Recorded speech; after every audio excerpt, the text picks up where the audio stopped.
നമിക്കുന്നു ഞങ്ങൾ. കരളിൻ്റെ പൂക്കൾ നിൻ പാദതാരിൽ കാണിക്ക വച്ചോ നമിക്കുന്നു ഞങ്ങൾ. കാണിക്ക വച്ചോ നമിക്കുന്നു ഞങ്ങൾ. ലോകാ സമസ്ത സുഖിനോ ഭവന്തു. ഈ മന്ത്രമീ ലോകമെങ്ങും മുഴങ്ങും. ജ്ഞാനമേകും നിറകതിർത്തൂകാൻ നേരിൻ്റെ പാത നയിക്കേണമേ നീ. നേരിൻ്റെ പാത നയിക്കേണമേ നീ. കാണായ ലോകങ്ങൾ കാക്കുന്ന ദേവാ, കാരുണ്യ സിന്ധോ നമിക്കുന്നു ഞങ്ങൾ.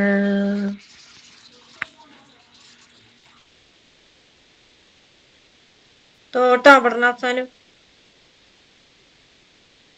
ഓക്കെ, പറയട്ടെ? അപർണ ഇല്ലെങ്കിൽ റിന്റെ പറഞ്ഞോട്ടാ. ഇല്ല, ഞാൻ പറയാം. ഉണ്ടോ? എന്നാ പറഞ്ഞു. Good morning all, my name is Abarna. Today I am presenting thought of the day. When we strive to become better than we are, everything around us becomes better too. Paulo Coelho. നമ്മളെക്കാൾ മികച്ചവരാകാൻ നമ്മൾ ശ്രമിക്കുമ്പോൾ നമുക്ക് ചുറ്റുമുള്ളതെല്ലാം മികച്ചതായി തീരുന്നു. Thank you. Signing Amrutha പ്രജില്.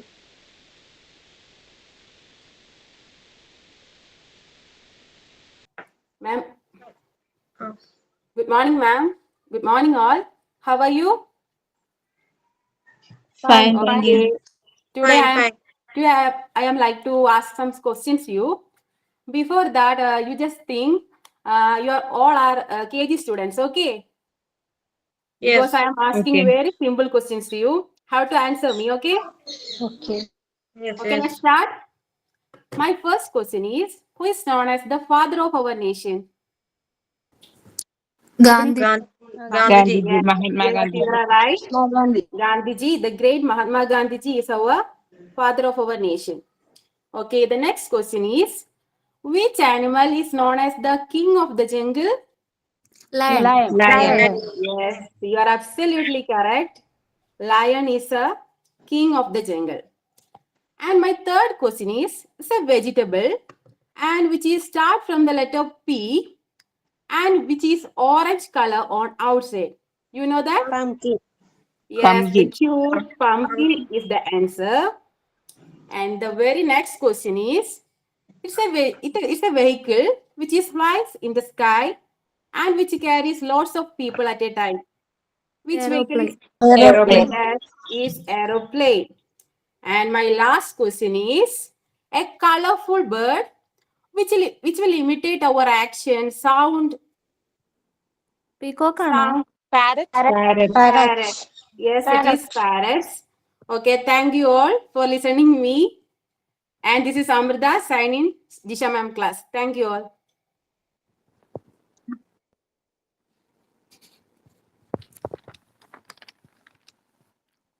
News on day, ma'am. Yes, please. Today's headline news. UPSC की Pandit Deen Dayal Upadhyay Instruments of Monetary Policy and India's EV Policy. Women mistakes cancer fall, menopause gynecologist confirm symptoms can be similar. Imran Khan claims Jan Munir turned against his wife after he was removed as ISI Director General. Trump says Putin vowed a strong relation for Ukraine drone attack. Ukraine urges air defense did as West meets without Pentagon chief present. Today's good news include a new bird park opening in Mumbai featuring 2 exotic species. Additionally, a Pakistani teenager received a life-saving heart transplant in Chennai, and a Kerala woman with a cerebral palsy successfully cleared the UPSC exam. Further positive news includes the empowerment of rural women in Uttar Pradesh. Thank you all.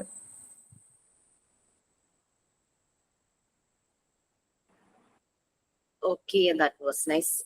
And Amrita was doing sign, right? Yeah, yes, ma'am. I saw somebody is painting behind you. Or is it original or some digital? It's TV, ma'am. Stevie. Okay, okay. Yeah, my baby is watching that. Okay. Okay, fine. Okay, so കുറെ പേര് join ആവുന്നുണ്ടല്ലേ. ഞാൻ വിചാരിച്ചു കുറച്ച് പേരേ ഉള്ളൂ. കാരണം ഇനി സ്കൂളൊക്കെ തുറന്നത് കൊണ്ടാണോ എന്നൊരു ഡൗട്ട് തോന്നി. ടീച്ചേഴ്സായി വർക്ക് ചെയ്യുന്നവരുണ്ടോ എന്ന് അറിയില്ലല്ലോ. Okay, yes, good morning. Okay, നമ്മൾ എവിടെയായിരുന്നു? നമ്മുടെ ടോപ്പിക്സ് അവിടെ വരെ എത്തി. വേറെ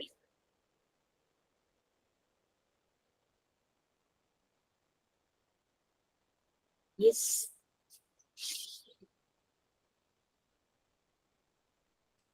യെസ് പ്ലീസ്.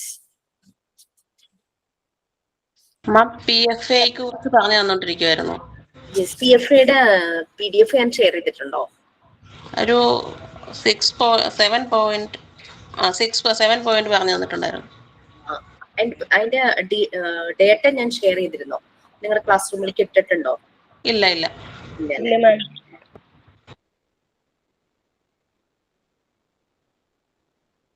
പിന്നെ മാം മോക്ക് ടെസ്റ്റ് ഒന്നും ഇട്ടിട്ടില്ല മാം എടുത്ത ചാപ്റ്റേഴ്സിന്റെ? എവിടം വരെയും തന്നിട്ടുണ്ട്? ഒന്നും തന്നിട്ടില്ല മാം എടുത്തത്.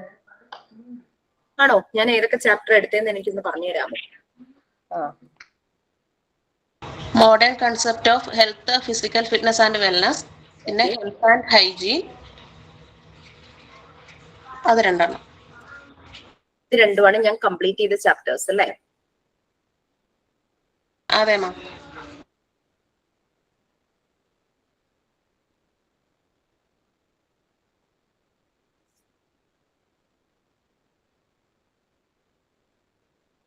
മോഡ്യൂൾ 1 പാർട്ട് 1 യൂണിറ്റ് 1 and 2 അല്ലേ? അതെ മാം. നിങ്ങൾക്ക് ഞാൻ തന്ന അസൈൻമെന്റ്സും കൂടെ ഒന്ന് പറയാമോ?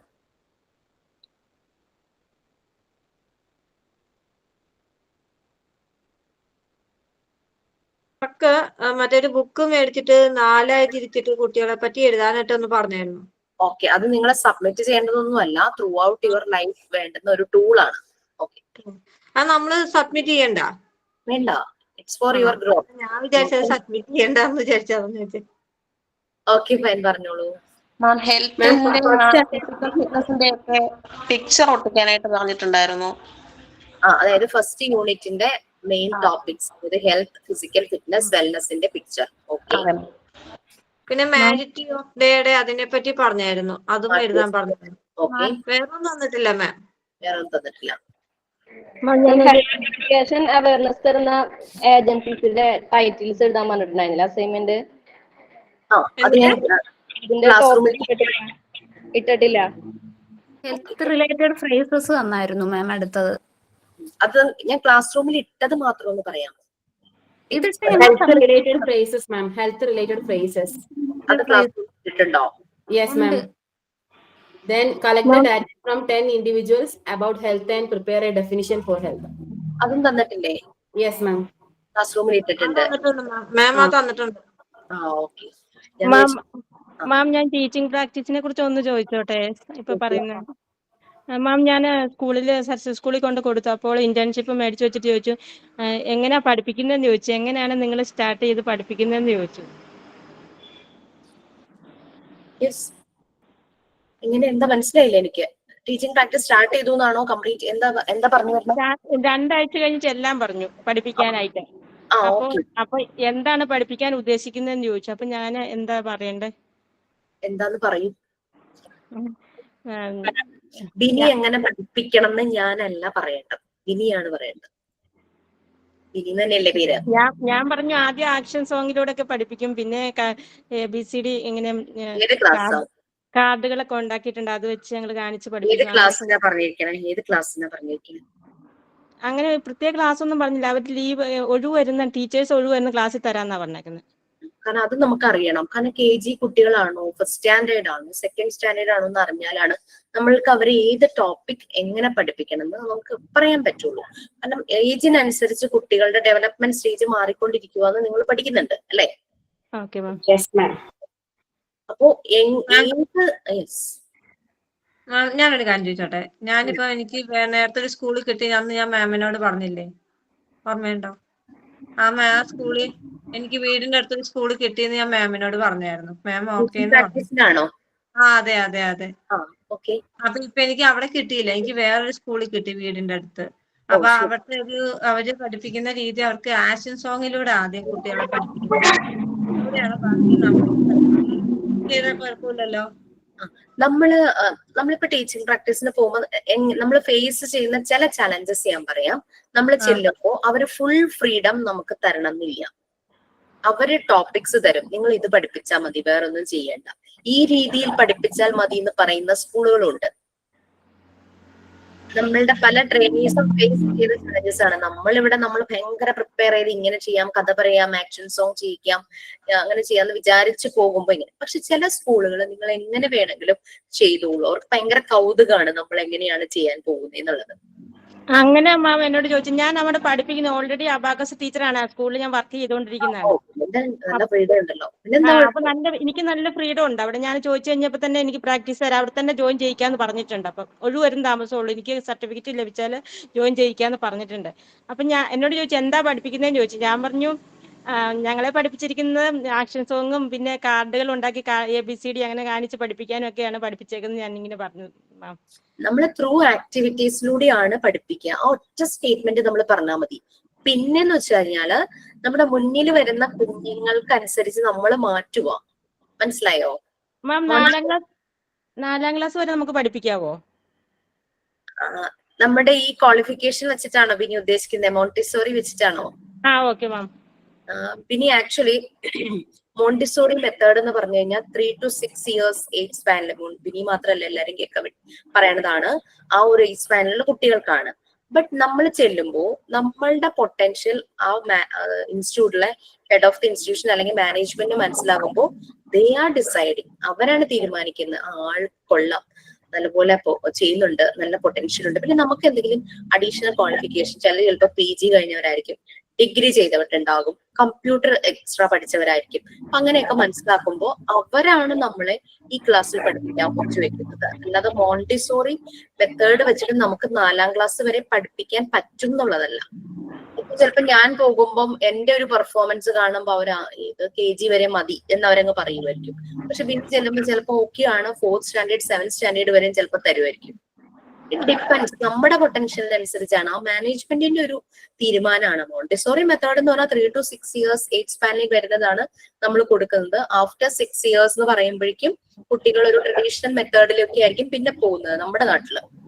മാം ഞാൻ ചെറിയ സ്കൂളിൽ ഞാൻ 4ാം ക്ലാസ് വരെ പഠിപ്പിച്ചുകൊണ്ടിരിക്കുക. അത് അവർക്കറിയാം. ഞാൻ 1 year ആയിട്ട് വർക്ക് ചെയ്തുകൊണ്ടിരിക്കുക. പിന്നെ ഈ അബാക്കസ് പഠിപ്പിക്കുന്ന സ്കൂളിൽ ഞാൻ കുറച്ച് ഭാഗം പഠിപ്പിച്ചിട്ടുണ്ട്. അവിടെ ചെന്ന് 2ാം ക്ലാസ് പഠിപ്പിച്ചിട്ടുണ്ട്, എന്നെ ക്ലാസ് ടീച്ചറായിട്ട്. അപ്പൊ എനിക്ക് സർട്ടിഫിക്കറ്റ് ഇല്ലാത്തതുകൊണ്ട് അവർ പറഞ്ഞു OICC പേര് ചേർക്കത്തില്ല ടീച്ചറെ, അതുകൊണ്ട് എങ്ങനെ തുടരാൻ പറ്റത്തില്ലല്ലോ എന്ന് പറഞ്ഞു. പിന്നെ ഞാൻ ഓൾറെഡി അവിടെ അബാക്കസ് ടീച്ചറാണ്, എന്നെ കുറിച്ച് അവർക്ക് അറിയാം, അതുകൊണ്ട് അവർ എന്നെ എടുക്കാന്ന് പറഞ്ഞിട്ടുണ്ട്. So you are confident about yourself. Isn't the problem? Go ahead. Okay, ma'am. മാം അപ്പൊ PG ആൻഡ് ഡിപ്ലോമ അതിന്റെ എന്തെങ്കിലും അതുണ്ടോ? PG ആക്ച്വലി നമ്മളൊരു സ്കൂളൊക്കെ സ്റ്റാർട്ട് ചെയ്യാൻ, ഓണായിട്ടൊരു സ്കൂളൊക്കെ സ്റ്റാർട്ട് ചെയ്യാൻ പോകുമ്പോൾ നമുക്ക് കുറെ കൂടെ അതിനെപ്പറ്റി അറിയും. ചിലയിടത്ത് ലൈസൻസ് ഓൺ സ്കൂൾ സ്റ്റാർട്ട് ചെയ്യാൻ ചിലപ്പോൾ PG വേണമെന്ന് പറയും. ഡിപ്ലോമ ഉള്ളവരും സ്കൂൾ സ്റ്റാർട്ട് ചെയ്തിട്ടുണ്ട്. ഓക്കെ. പിന്നെ PGയിൽ നിങ്ങൾ പഠിക്കുന്നത് ഒരു സ്കൂളിന്റെ അഡ്മിനിസ്ട്രേഷൻ മാനേജ്മെന്റ് എന്താണെന്നുള്ളത് ഡീറ്റെയിൽ ആയിട്ട് പഠിക്കുവാണ്, സബ്ജക്ട് വൈസ് നോക്കുവാണെങ്കിൽ.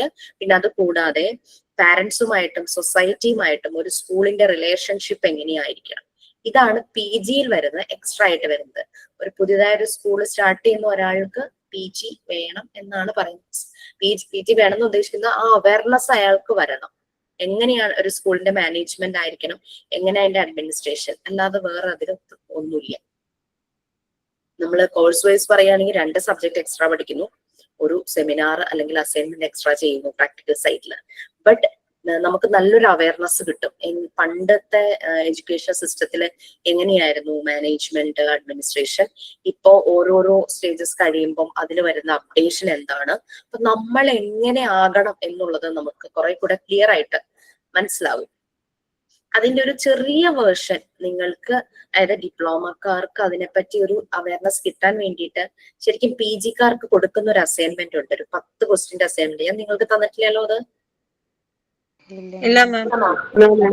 പാർട്ട് 4 ആകുമ്പോഴാണ് തരുന്നത്. പാർട്ട് 4 എടുത്തു തുടങ്ങിയിട്ടില്ലല്ലോ ടീച്ചേഴ്സ്? അത്ര ആയിട്ടില്ലല്ലോ? സ്കൂൾ മാനേജ്മെന്റും മറ്റേ ഓഫീസ് മാനേജ്മെന്റും എടുത്തു തുടങ്ങിയിട്ടുണ്ട്. ഓക്കെ. പാർട്ട് 4 ഒരുവിധം ആകുമ്പോ ഈ ഒരു അസൈൻമെന്റ് ഞാൻ കൊടുക്കാറുണ്ട്. അതൊരു 10 ക്വസ്റ്റ്യൻ ആണ്. ഒരു സ്കൂളിൽ ഒരു പ്രീ സ്കൂൾ എങ്ങനെയാണ്, അതിന്റെ എൻവിയോൺമെന്റ് എങ്ങനെയായിരിക്കണം, അവിടെ ചൈൽഡ് ഫ്രണ്ട്ലി സ്കൂൾ എങ്ങനെയായിരിക്കും, പിന്നെ പുതിയതായ ഒരു സ്കൂൾ സ്റ്റാർട്ട് ചെയ്യുമ്പോൾ പാരന്റ്സിന് കുറെ ക്വസ്റ്റ്യൻസ് ഉണ്ടാവൂലേ, സംശയങ്ങള്. അപ്പൊ അതിന് വേണ്ടിയിട്ട് ഒരു FAQ, ഫ്രീക്വന്റ്ലി ആസ്ക്ഡ് ക്വസ്റ്റ്യൻസ്, അത് പ്രിപ്പയർ ചെയ്യുക. പിന്നെ വേൾഡ് ഫേമസ് ആയിട്ടുള്ള ടീച്ചേഴ്സിനെ കുറിച്ച് എഴുതുക. പിന്നെ നമ്മൾക്ക് പേഴ്സണലി പരിചയമുള്ള പ്രീ സ്കൂൾ ടീച്ചേഴ്സിനെ പറ്റി എഴുതുക. പിന്നെ വരുന്നത് സ്കൂൾ ഓർഗനൈസേഷൻ ആൻഡ് മാനേജ്മെന്റ് എന്ന ടോപ്പിക് റിലേറ്റഡ് ബുക്സ്. അതിന് കുറെ ബുക്സ് ഉണ്ട്. ആ ബുക്സ് റീഡ് ചെയ്ത് അതിന്റെ റിവ്യൂ എഴുതുക എന്നുള്ളതാണ്. നമുക്ക് അങ്ങനെ ബുക്ക് വാങ്ങാനൊന്നും പറ്റില്ല. അപ്പൊ നമ്മളത് ഗൂഗിളിൽ സെർച്ച് ചെയ്യുമ്പോൾ കുറെ ഓതേഴ്സിന്റെ ബുക്ക് കാണും. അപ്പൊ ഈ ആമസോണിലൊക്കെ നോക്കുമ്പോൾ ചില ബുക്കൊക്കെ നമ്മൾ വാങ്ങാൻ ചെല്ലുമ്പോൾ നമുക്കൊരു അത് നല്ല ബുക്കാണോ എന്ന് അറിയാൻ വേണ്ടിയിട്ട് അതിന്റെ കുറച്ച് കണ്ടന്റ് അവർ ഫ്രീ ആയിട്ട് റീഡ് ചെയ്യാൻ വെച്ചിട്ടുണ്ടാവും. അല്ലെങ്കിൽ ആളുകൾ അത് വായിച്ചിട്ട് അതിന്റെ റിവ്യൂ എഴുതിയിട്ടുണ്ടാകും. അതൊക്കെ നോക്കുമ്പോൾ നമുക്ക് അതിൽ നിന്ന് കുറെ ഐഡിയ കിട്ടും. ആ റിവ്യൂ ഒക്കെ അത് വായിച്ചിട്ട് നമ്മളൊരു റിവ്യൂ എഴുതുക എന്നുള്ളതാണ്. അല്ലാതെ സ്കൂൾ ഓർഗനൈസേഷൻ ആൻഡ് മാനേജ്മെന്റിന്റെ ബുക്ക് വാങ്ങണം എന്നില്ല. അത് അറ്റ്ലീസ്റ്റ് 3 ബുക്കെങ്കിലും റീഡ് ചെയ്ത് അതിന്റെ റിവ്യൂ എഴുതണം എന്നാ. അപ്പൊ അങ്ങനെയുള്ള കുറച്ച് ക്വസ്റ്റ്യൻസ് തരും. ഏകദേശം ഒരു 10 ക്വസ്റ്റ്യൻസ് തന്നിട്ട് അത് നിങ്ങൾ പ്രിപ്പയർ ചെയ്ത് 10 ക്വസ്റ്റ്യൻ ആണ് അപ്പൊ ഒറ്റ നോട്ട്ബുക്കില്.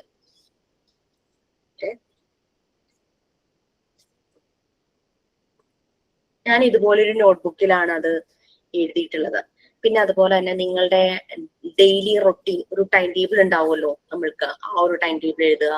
പിന്നെ ഒരു സ്കൂളില് കുട്ടികൾക്ക് ടൈം ടേബിൾ ഉണ്ടാകും, ടീച്ചേഴ്സിന് ടൈം ടേബിൾ ഉണ്ടാകും, പ്രിൻസിപ്പളിന് ഒരു ടൈം ടേബിൾ ഉണ്ടാകും അല്ലെ? പ്രിൻസിപ്പളിന്റെ റൂമിൽ ഇങ്ങനെ ഡിസ്പ്ലേ ചെയ്തിട്ടുണ്ടാവും. ചിലപ്പോൾ ഡിജിറ്റൽ ഫോമിലായിരിക്കും, അല്ലെങ്കിൽ അല്ലാതെ അൺലോക്ക് ഹാർഡ് കോപ്പികൾ എന്തെങ്കിലും ആയിരിക്കും.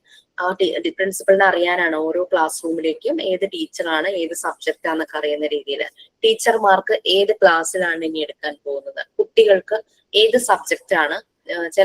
ഞങ്ങളൊക്കെ ഡിഗ്രിക്ക് പഠിക്കുമ്പോൾ സബ്ജക്റ്റിനൊപ്പം ടീച്ചേഴ്സിന്റെ പേരും കൂടെ വരുമായിരുന്നു. അത് വേറൊന്നുമല്ല, ചില സബ്ജക്റ്റിനെ 2 പാർട്ടായിട്ട് ഡിവൈഡ് ചെയ്തിട്ട് രണ്ടും എടുക്കുന്നത് 2 ടീച്ചേഴ്സ് അങ്ങനെ വരും. നമുക്ക് വേണ്ടത് പ്രീ സ്കൂൾ, LKG UKG അങ്ങനെയുള്ള കുട്ടികളുടെ ടൈം ടേബിൾ ആണ് നമുക്ക് വേണ്ടത്. അപ്പൊ അങ്ങനെ ഒരു സ്കൂളിലെ കുട്ടികളുടെ ടീച്ചേഴ്സിന്റെ ടൈം ടേബിള് നമ്മൾ ഉണ്ടാക്കുക. അങ്ങനെയുള്ള കുറച്ച് കാര്യങ്ങളാണ്. Okay, before starting the class let me ask you something. ഞങ്ങൾ നിങ്ങൾക്ക് എന്തിനാണ് ഇത്രയും അസൈൻമെന്റ്സ് തരുന്നത്?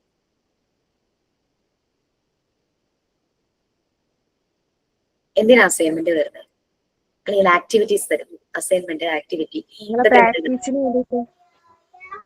പ്രാക്ടീസിന് വേണ്ടിയിട്ട്. എന്ത് പ്രാക്ടീസ് അയച്ചു? ടീച്ചിങ് പ്രാക്ടീസിന് വേണ്ടിയിട്ട്. പഠിപ്പിക്കാൻ പോകുമ്പോ എന്തൊക്കെ നമ്മൾ ചെയ്യണം എന്നുള്ളതിന്റെ പ്രാക്ടീസ്. ഒരു ടീച്ചർ ആവുമ്പോൾ എല്ലാ കാര്യങ്ങളും ചെയ്യാനും അറിഞ്ഞിരിക്കണം. അതുകൊണ്ടായിരിക്കും. ഈ പറഞ്ഞു പഠിക്കുന്നതിലെ കൂടുതൽ ചെയ്തു വരുമ്പോഴത്തേക്കും ഒന്നുകൂടെ മനസ്സിലാകുമല്ലോ. അതിന് വേണ്ടിയിട്ട് കുറച്ചുകൂടെ സ്കിൽഡ് ആവാൻ വേണ്ടിയിട്ട്. ഓക്കെ, എല്ലാം പറഞ്ഞത് നിങ്ങളുടെ എല്ലാവരുടെയും പോയിന്റ് ഓഫ് വ്യൂ ശരിയാണ്. മാർക്കിന് വേണ്ടിയിട്ടാണോ? കൂടുതൽ അറിവ് നേടാൻ അത് ഉൾപ്പെടുമല്ലോ മാം. നമ്മളിപ്പോ ചെയ്യുന്ന വർക്കുകൾ പിന്നീട് പല സ്കൂളിൽ നമ്മളിപ്പോ വർക്ക് ചെയ്യുമ്പോൾ നമുക്ക് കുട്ടികളെ അത് കണ്ട് പഠിപ്പിക്കാൻ പറ്റും. നമ്മൾ ആ കുട്ടികൾക്ക് പറഞ്ഞു കൊടുക്കാൻ സാധിക്കും. ഈ വർക്ക് ഒരു ക്വസ്റ്റ്യൻ തന്നിട്ടുണ്ടായിരുന്നല്ലേ നമ്മള്, 10 ഇൻഡിവിജ്വലിനെ മീറ്റ് ചെയ്യുക, അവരോട് എന്താണ് നിങ്ങൾ ഹെൽത്ത് എന്നതുകൊണ്ട് ഉദ്ദേശിക്കുക, അത് തന്നിട്ടുണ്ടായിരുന്നല്ലോ. യെസ്, അവരോട് തന്നെ ഹെൽത്തി ആയിരിക്കാൻ നിങ്ങൾ എന്തെല്ലാം സ്റ്റെപ്സ് ആണ് എടുക്കുന്നത്, അങ്ങനെയും ഒരു ക്വസ്റ്റ്യൻ ജസ്റ്റ് ഒരു ക്വസ്റ്റ്യൻ എടുത്തിട്ട് ഞാനൊന്നത് പറയുവാണ്. അത് എഴുതിയപ്പോ അല്ലെങ്കിൽ അത് പ്രിപ്പയർ ചെയ്തപ്പോ നിങ്ങൾക്ക് എന്താ മനസ്സിലായത്? ഓരോരുത്തരും ഓരോ രീതിയിലാണ് അവരവരുടെ ആരോഗ്യ സംരക്ഷണം നടത്തുന്നത്. Every individuals are different. Their opinions are different. അതിൽ നിന്ന് നമ്മൾക്ക് എന്തെങ്കിലും എടുക്കണം തോന്നിയോ? That is a right way of to be healthy. നല്ലൊരു ഹെൽത്തി ആയിരിക്കും, ഇത് കൊള്ളാലോ, എനിക്കിത് ഒന്ന് ഫോളോ ചെയ്താൽ കൊള്ളാം, അങ്ങനെ തോന്നിയോ? Yes, ma'am. നമ്മള് ആളുകളോട് ഇന്ററാക്ട് ചെയ്യുമായിരുന്നു അല്ലെ? 10 പേരോട് നമ്മൾ ഇന്ററാക്ട് ചെയ്യുമായിരുന്നു. മേ ബി നേരിട്ടായിരിക്കാം, ഫേസ് ടു ഫേസ് ആയിരിക്കാം, ഫോണിലൂടെ ആയിരിക്കാം, വട്ടവർ ഇപ്പി നമ്മൾ അവരോട് ഇന്ററാക്ട് ചെയ്യുന്നു. അവരുടെ രീതികൾ നമ്മൾ മനസ്സിലാക്കി, നല്ല പോലെ നമ്മൾ കേട്ടു, നല്ല ശ്രദ്ധയോടുകൂടെ കേട്ടു. അപ്പൊ കുറെ കാര്യങ്ങൾ നമുക്ക് വളരെ ഹെൽപ്ഫുൾ ആണ്. ഇത് എനിക്ക് ചെയ്യാം, എന്റെ ഫാമിലിയിൽ അപ്ലൈ ചെയ്യാം, അല്ലെങ്കിൽ എന്റെ ലൗഡ് വൺസ്, എന്റെ ചുറ്റുപാടുമുള്ള ആളുകൾക്ക് എനിക്കിത് പകർന്നു കൊടുക്കാൻ പറ്റും. നമ്മളുടെ ആ ഒരു അതുവരെ ഉണ്ടായിരുന്ന ചിലപ്പോ അറിവുണ്ടായിരുന്നു കാണും അതിനെക്കുറിച്ച്, അത് കുറച്ചുകൂടെ വൈഡനായി അല്ലെ? കുറച്ചുകൂടെ ഇമ്പ്രൂവ് ആയി, കുറച്ചുകൂടെ വൈഡനായി, നമുക്ക് കൂടുതൽ അവയർനെസ് കിട്ടി. നമുക്ക് മോണ്ടിസോറി മെത്തേഡിന്റെ, നിങ്ങൾക്ക് അത് ആ മോണ്ടിസോറി മെത്തേഡ് പാർട്ട് 3 ആകുമ്പോഴേ മനസ്സിലാവുള്ളൂ. മെത്തേഡിന്റെ ഒരു പ്രത്യേകത എന്ന് പറഞ്ഞു കഴിഞ്ഞാല്, മോണ്ടിസോറി മെത്തേഡ് എന്ന് പറഞ്ഞു കഴിഞ്ഞാല് എന്തെങ്കിലുമൊക്കെ പഠിച്ച് പോവുക എന്നുള്ളതല്ല, നമ്മളുടെ നോളജ് കൂടുതൽ അപ്ഡേറ്റ് ചെയ്യുക, അത് മറ്റുള്ളവരിലേക്കും പകർന്നു കൊടുക്കുക. പിന്നെ മോണ്ടിസോറി മെത്തേഡിൽ അതൊരു ബുക്കിനെ മാത്രം റെഫർ ചെയ്തിട്ടല്ല, ഒരു സിലബസ് ഓറിയന്റഡ് അല്ല. മോണ്ടിസോറി മെത്തേഡ് റിയാലിറ്റി ഓറിയന്റഡ് ആണ്. നമുക്ക് ചുറ്റുമുള്ള എൻവയോൺമെന്റുമായിട്ട് കണക്റ്റഡ് ആണ്, നേച്ചറുമായിട്ട് കണക്റ്റഡ് ആണ്. പിന്നെ അതിൽ മാർക്കില്ല, റാങ്ക് ഇല്ല, ഗ്രേഡ് ഇല്ല, സ്കോർ ഇല്ല, പോയിന്റ്സ് ഇല്ല, റിവാർഡ്സ് ഇല്ല, പണിഷ്മെന്റ് ഇല്ല. അതാണ് മോണ്ടിസോറി മെത്തേഡിന്റെ പ്രത്യേകത. ബട്ട് നമ്മുടെ കുഞ്ഞുങ്ങളെ ചേർക്കുമ്പോൾ നമ്മൾക്ക് എപ്പോഴും ടീച്ചർമാരോട് ചോദിക്കും, ഹോംവർക്ക് ഒന്നും ഇല്ലല്ലോ മിസ്സേ, കുറച്ച് ഹോംവർക്ക് ഒക്കെ ഒന്ന് കൊടുക്കുക, അവൻ എന്തെങ്കിലുമൊക്കെ എഴുതുന്ന കാണാം, അല്ലെങ്കിൽ എന്തെങ്കിലുമൊക്കെ വായിക്കുന്നത് കാണാം. അങ്ങനെ ഒരു ഇത് നമുക്ക് എപ്പോഴും ഉണ്ട്. മറിയാം മോണ്ടിസോറി സ്കൂൾ സ്റ്റാർട്ട് ചെയ്തപ്പോഴും, മോണ്ടിസോറി സ്കൂൾ എന്ന് പറയാൻ മറിയാം മോണ്ടിസോറിക്ക് ഇഷ്ടമല്ലായിരുന്നു, ചിൽഡ്രൻസ് ഹൗസ് എന്നാണ് അവർ പറഞ്ഞത്. ആ മോണ്ടിസോറി എൻവയോൺമെന്റില് കുട്ടികളെ ഒരു ആക്ടിവിറ്റിയിലൂടെയാണ് എല്ലാം പഠിക്കുന്നത്. പക്ഷെ പാരന്റ്സ് അങ്ങോട്ട് കൺവിൻസ്ഡ് ആകുന്നില്ല, അവർക്കൊരു തൃപ്തി വരുന്നില്ല. പാരന്റ്സ് എപ്പോഴും മോണ്ടിസോറിയെ ഫോഴ്സ് ചെയ്യുന്നത് അവർക്ക് എഴുതാൻ കൊടുക്കൂ, അവരെ എഴുതിപ്പിക്കൂ, അവരെ വായിപ്പിക്കൂ എന്ന് പറഞ്ഞിട്ടാണ്.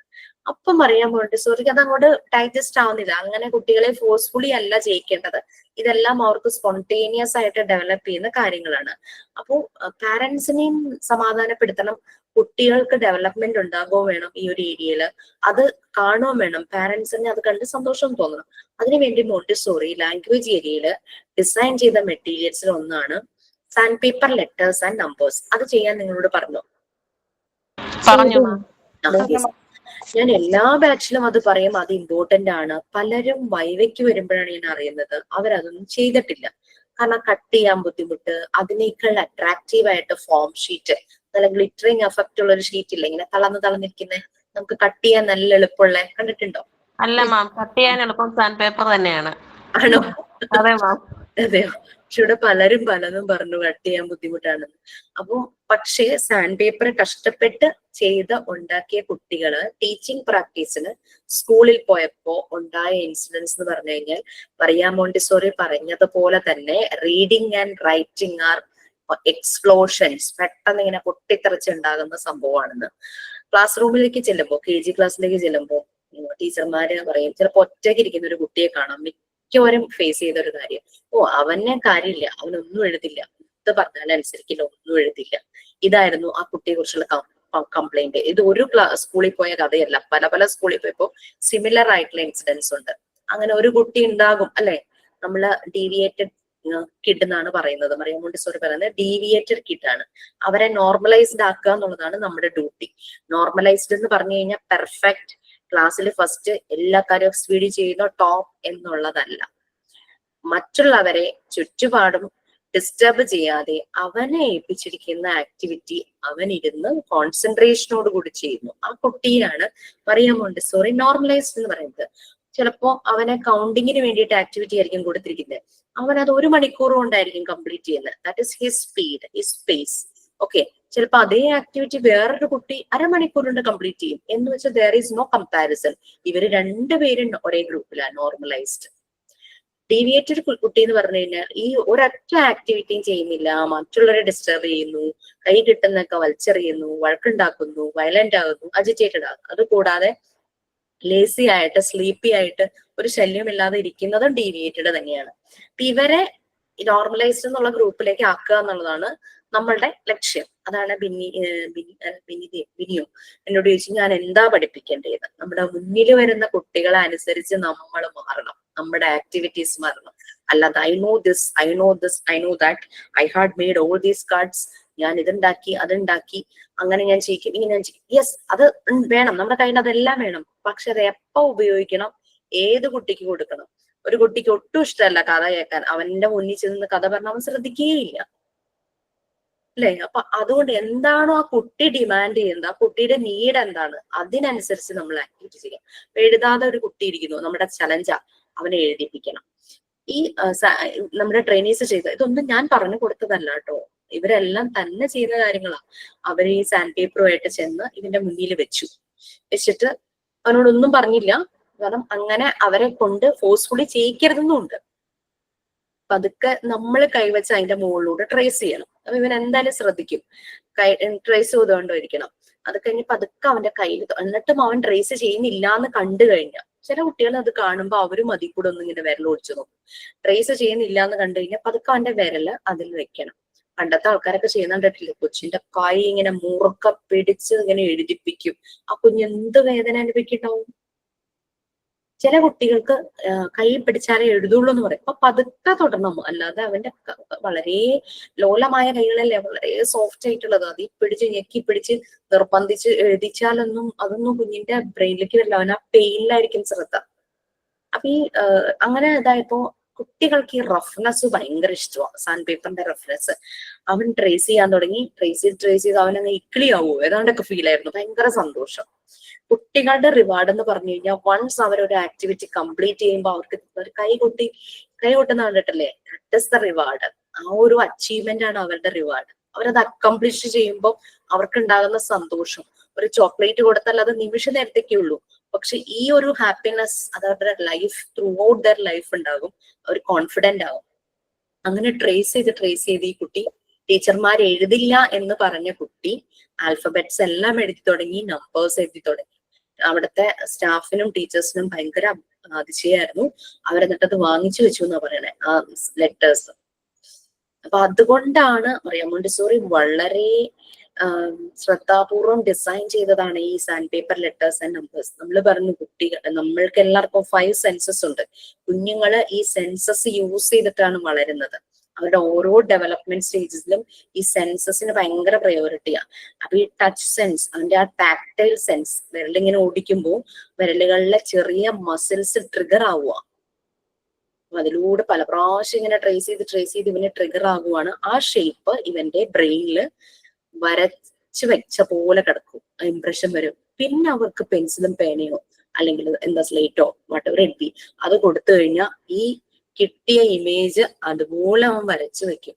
കൊച്ചുകുട്ടികൾ എഴുതുന്നു എന്ന് പറയുന്നതിന് മുമ്പ് എന്താ പറയാ, ഞാൻ വരച്ചു എന്നല്ലേ പറഞ്ഞു, ഞാൻ ആ വരച്ചു, ഞാൻ റാ വരച്ചു, ഞാൻ വാ വരച്ചു എന്നൊക്കെ പറഞ്ഞ കുട്ടികൾ എ വരച്ചു എന്നൊക്കെ പറഞ്ഞു കേട്ടിട്ടില്ലേ? നമ്മുടെ സാധാരണ ട്രഡീഷണൽ മെത്തേഡിലും ഈ ലെറ്റേഴ്സ് ഇൻട്രൊഡ്യൂസ് ചെയ്യുന്ന രീതിയിലും നല്ല നല്ല മാറ്റങ്ങൾ വന്നിട്ടുണ്ട് അല്ലേ? നമുക്ക് കുഞ്ഞുങ്ങളെ ഈ ലെറ്റേഴ്സ് ആൽഫബറ്റ്സ് പഠിപ്പിക്കുന്നതിന് മുമ്പ് സ്ലാൻഡിങ് ലൈൻസ്, സ്ലീപ്പിംഗ് ലൈൻസ്, അങ്ങനെയൊക്കെ സ്ട്രെയിറ്റ് ലൈൻസ്, അങ്ങനെയൊക്കെ കുറെ ലൈൻസ് കുറെ വരപ്പിച്ചിട്ടാണ് അവർ നേരെ അക്ഷരങ്ങളിലേക്ക് പോകുന്നത്. മലയാളം എന്റെയൊക്കെ കാലഘട്ടത്തില് ഏറ്റവും ആദ്യം പഠിച്ചത് വളരെ ടഫായിട്ടുള്ള ആയാണ് പഠിച്ചത്. അത് കുറേ പഠിച്ചു കഴിഞ്ഞിട്ടാണ് പിന്നെ ബാക്കിയുള്ള ലെറ്റേഴ്സിലേക്ക് വരുന്നത്. പക്ഷെ പിൽക്കാലത്ത് ആ ഇത് മാറി, റാ പഠിപ്പിച്ചു, രാ പഠിപ്പിച്ചു, താ പഠിപ്പിച്ചു, ധാ പഠിപ്പിച്ചു. അതിനുശേഷം ആയിലേക്ക് വന്നു. കാരണം ഇതിന്റെ എല്ലാം കോമ്പിനേഷൻ ആയിരുന്നു ഈ ആ എന്ന് പറയുന്നത്. ഓക്കെ, അപ്പൊ ഇതാണ് അപ്പൊ മോണ്ടിസോറി മെത്തേഡിന്റെ ഇൻഫ്ലുവൻസ് പണ്ട് തുടങ്ങിയ എല്ലാ പഠന രീതികളിലും ഉണ്ട്. അതിപ്പോ നമ്മൾ ഡിഗ്രി ലെവലിലേക്ക് പോയാലും പ്രൊഫഷണൽ കോഴ്സിൽ പോയാലും ഈ ഒരു മെത്തേഡിന്റെ ഇൻഫ്ലുവൻസ് വരുന്നുണ്ട്. ഓക്കെ, ഇപ്പൊ ഇതാണ്. അല്ലാണ്ട് നിങ്ങൾ ഇത് പോയി പഠിപ്പിക്കൂ, നിങ്ങൾ അത് പോയി പഠിപ്പിക്കുന്നു ഒരിക്കലും ഞാൻ പറയില്ല. കാരണം നമ്മുടെ മുന്നിൽ വരുന്ന കുഞ്ഞുങ്ങളെ അനുസരിച്ചാണ് നമ്മൾ ചേഞ്ച് ചെയ്യുന്നത്, ഓരോ കാര്യങ്ങളും മാറ്റുന്നത്, നമ്മളും പഠിക്കും.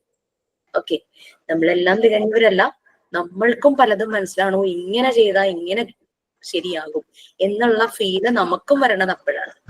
അതാണ് മോണ്ടിസോറി മെത്തേഡ് എന്ന് പറയുന്നത്. അതാണ്. യെസ്, ഞാൻ കാണിക്കുന്നത് ഇത് ABCD ഇങ്ങനെ ചെയ്യുന്നത്. ഗ്രീഷ്മ. ഓക്കെ, എന്താ അറിയാ ABCD? ABCD ഇങ്ങനെ കാണിച്ച് ട്രേസ് ചെയ്യിച്ചാല് പിള്ളേരെ പഠിപ്പിക്കാൻ പറ്റില്ലേ? ഓക്കെ, ഇതെന്താണ്? ഇത് എംബോസ്ഡ് ആണോ? എന്താ എന്തെങ്കിലും ഒട്ടിച്ചു വെച്ചേക്കുവാണോ? ഇത് ഇങ്ങനെ മറ്റേ സാൻഡ് പേപ്പറിൽ എടുത്തിട്ട് മറ്റേ ഗിൽട്ടർ പേപ്പർ വെച്ചിട്ട് ഒട്ടിച്ചെടുക്കും. സാൻഡ് പേപ്പർ എടുത്തിട്ട് പിന്നെ ഗിൽറ്റ് പേപ്പർ എന്തിനാ? ഞാൻ ആദ്യം സാൻഡ് പേപ്പർ ചെയ്ത് നോക്കി, പക്ഷെ പറ്റിയില്ല. പിന്നെ ഗിൽട്ടർ പേപ്പറിൽ എടുത്തിട്ട് അതാണ് ഞാൻ പറഞ്ഞ ഫോം ഷീറ്റ്, അതാണ് പറഞ്ഞത്.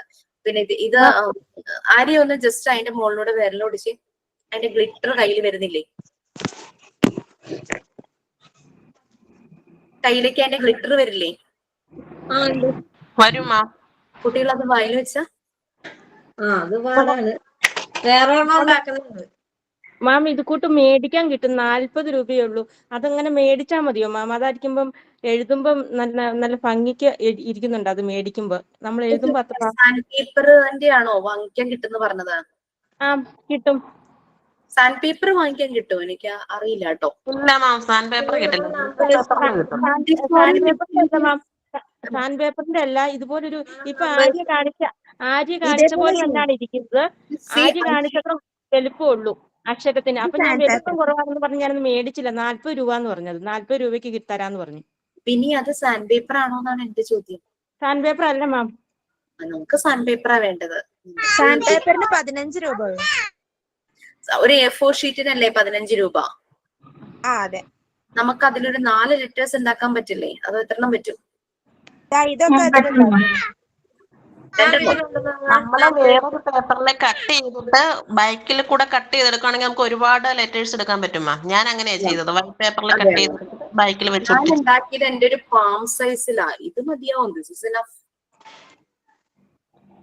മാം, സ്റ്റേഷനറി സാൻഡ് പേപ്പർ ഇല്ലല്ലോ. നമ്മൾ അത് എവിടെ ചോദിക്കുന്നത്? സാൻഡ് പേപ്പർ നമ്മുടെ പെയിന്റ് ഒക്കെ കിട്ടും. അത് പല നമ്പർ ഉള്ള സാൻഡ് പേപ്പർ ഉണ്ട്. റഫ്നെസ്സിനനുസരിച്ച് ടെക്സ്ചർ അനുസരിച്ച് നമ്പർ ഇങ്ങനെ ഇപ്പൊ ഐശ്വര്യ ചെയ്ത് അതന്നെ. ഞാൻ വേറെ കാർഡ്ബോർഡ് മേടിച്ചു മാം. അതുകൊണ്ട് ചെയ്യാൻ പറ്റത്തില്ലെന്ന് എനിക്ക് തോന്നുന്നു. ഞാൻ അതുകൊണ്ട് ചെയ്തില്ല. അത്തേല് കാർഡ്ബോർഡ് ഗിൽട്ടർ പേപ്പർ മേടിച്ചിട്ടുണ്ട് മാം. പക്ഷെ ഞാൻ രണ്ടാമത് ചെയ്ത് നോക്കാന്ന് വെച്ചിട്ടാ, പ്രാക്ടീസിന് പോകുമ്പോ കൊണ്ടുപോകാനായിട്ട്. ഗ്ലിറ്റർ പേപ്പർ കാണിച്ചാൽ മതി. അത് കുട്ടികളുടെ കൊടുത്തു കഴിഞ്ഞാൽ അവരത് തൊട്ട് നോക്കും, കൈ വായിൽ വെക്കും, കണ്ണ് തിരുമും. ഈ സാധനം കണ്ണിലും വായിലും ഒക്കെ പോവില്ലേ? അപ്പൊ സാൻഡ് പേപ്പർ ചെയ്ത് കാണിക്കണായിരിക്കില്ലേ നല്ലത്? സാൻഡ് പേപ്പർ ആണ് അവർക്കും നല്ലത്, നമുക്കും നല്ലത്. ആണല്ലേ?